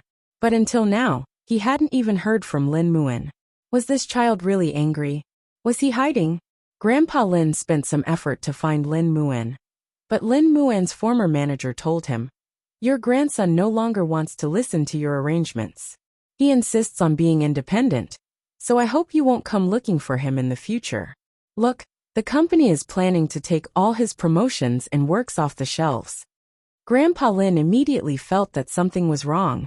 He even sent someone to follow Lu Qianqian, but found that Lin Muan was not with her. He asked around many times and finally found out where Lin Muan was. He actually went to the police academy to apply to resume his studies behind the Lin family's back. When Grandpa Lin learned about it, he clutched his chest and stumbled a few steps back. That bastard. Doesn't he know that I'm against him going to the police academy? He's only willing to go against me. Grandpa Lin rushed to the academy and asked to see Lin Muan. But Lin Muan was already wearing his uniform and looked like a proper officer. He knew that Grandpa Lin would come, which was within his expectations. "Come home with me. As long as you come home with me, I won't regret making friends with you. You can play with whoever you want and do whatever you want, as long as you leave the police academy." Lin Muan was unmoved and rejected the old man's request. "No, Grandpa. I'm not going back to the police academy to fight you. It's because I like being a police officer." "That's a hail of bullets," Grandpa Lin said hurriedly. "That's my choice too. In the end, you're still taking revenge on me." Grandpa Lin was upset. "No, I won't allow you to continue studying in the police academy. You're a descendant of the Lin family. You don't have to risk your life." "Grandpa, I must go to the police academy." "You can't stop me this time," Lin Muan said firmly. "I'll go to the principal and your director. If you think this will work, then go." Lin Muan was unmoved. Even if Grandpa Lin used all his power, he would never drop out of the academy because he didn't break any rules. It was obvious that Grandpa Lin was at a loss. Why did his obedient grandson suddenly become so disobedient? Grandpa Lin was so angry that he fainted in the study after returning home. This time, the Lin family called Lin Muan again. But Lin Muan said to them, "Take good care of Grandpa. Pretend that you never gave birth to an unfilial descendant like me." He really didn't compromise, because he wanted to become a useful person. Chapter 336. As expected, Lu Qianqian kept her word. No matter how busy she was, she would make time to visit Lin Mu, and at the police academy with a drumstick. Because the police academy was different from ordinary universities, the winter and summer holidays were very short, and the students also had to train on the weekends. Sometimes they could go out for a short while in the afternoon, but they were definitely not allowed to stay overnight. So this was a small chance for Lin Muan to see Lu Qianqian. Lu Qianqian suddenly laughed when she saw Lin Mu, and in his police uniform. "No, what's wrong?"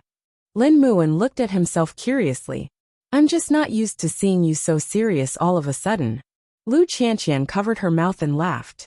But to be honest, it's much cooler than you in a suit. Of course. Lin Muan still had that little bit of pride. It's a pity that I came back at the wrong time. The police academy is about to start its holidays. I brought you a drumstick. The training must have been tough. It was more than just bitter. Lin Muan pulled up his sleeves, revealing the bruises on his arms. Although it's tough, I'm happy. Thank you for the drumstick. I'm going to eat. The food in the canteen isn't that good. As Lu Qianqian watched Lin Muan eat the drumstick, she took out a small box and handed it to him. What is this? Protective talisman. Lu Qianqian explained. It's said that being a police officer is a life of bullets.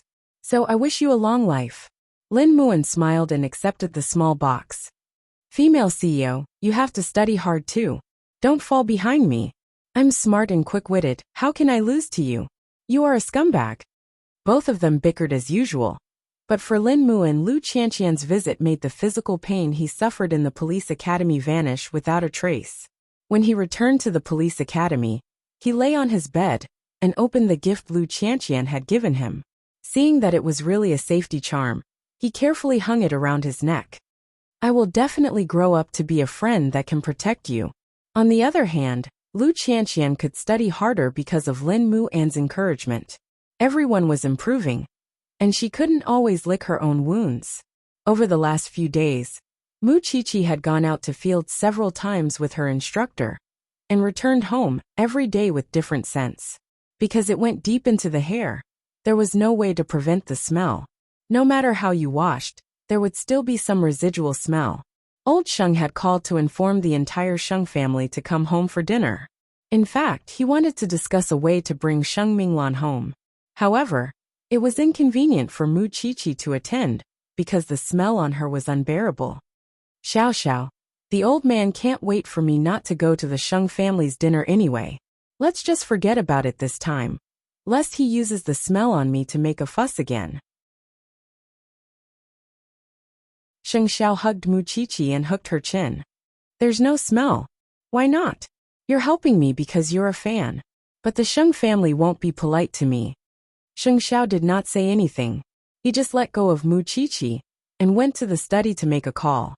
Since was not going, there was no need for him to go back. Moreover, he even informed Jing Yun, find the best perfumer in France. I want to meet him in a few days. He did not want the little one to hate him because of those things. Meanwhile, the Sheng family was already seated around the dining table. Although Sheng Xiao and Mu Qiqi's seats were empty, the old man glanced at them and asked Mama Sheng, "What's going on?" Eighth brother just called. He's going on a business trip, so he won't be coming tonight. Does he think nothing of me now that he's the CEO of Huang Yao? Even if he's not coming, where's Mu Qiqi? Wasn't the old man asking a question he already knew the answer to? Wasn't it obvious that Mu Qiqi was coming to be humiliated when eighth brother was not coming? Father, just tell me what you want. Mama Sheng quickly changed the topic. Seventh sister has been missing for some time, and we couldn't find her. That's why fourth sister is the only girl left in our generation. But she's still out there and wouldn't come home. It was because seventh sister was here before.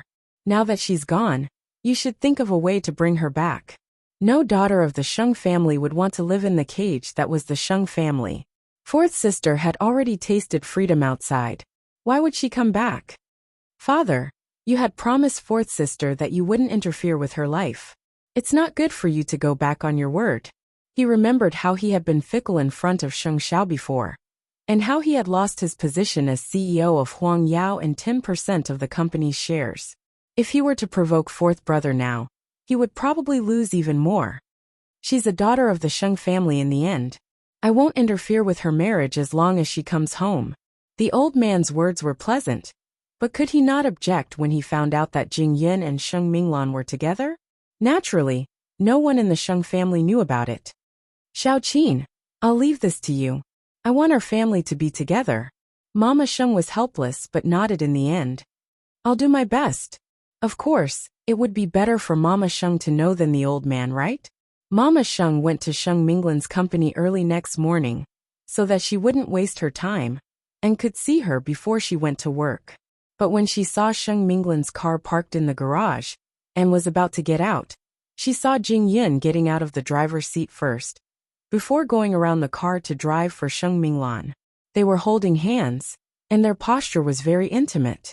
Mama Sheng did a double take, suspecting that her eyes were playing tricks on her.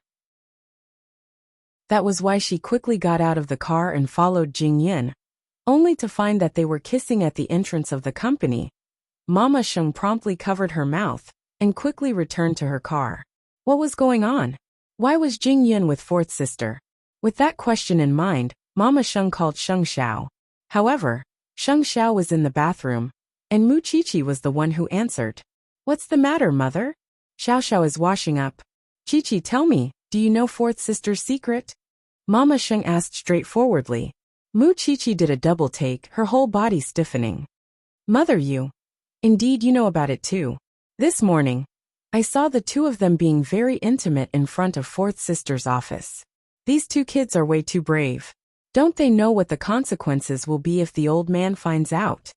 Mother, don't tell Grandpa, alright? Fourth sister is finally a little happy, but I would keep it a secret for the rest of my life if I could. But this is about marriage and children. Wouldn't your grandfather know? Mama Sheng was really anxious. I saw the two of them come to the company together this morning. How far have they progressed? Stop. Mama Sheng understood what Mu Qiqi meant. You're tuning in to the Li Mei's Sword of Destiny YouTube channel. We're so grateful for your support. And don't forget to subscribe to join us on this incredible journey through captivating stories. Your generosity through donations truly makes a world of difference, as it's the primary source of revenue that allows me to expand and enhance this channel for you.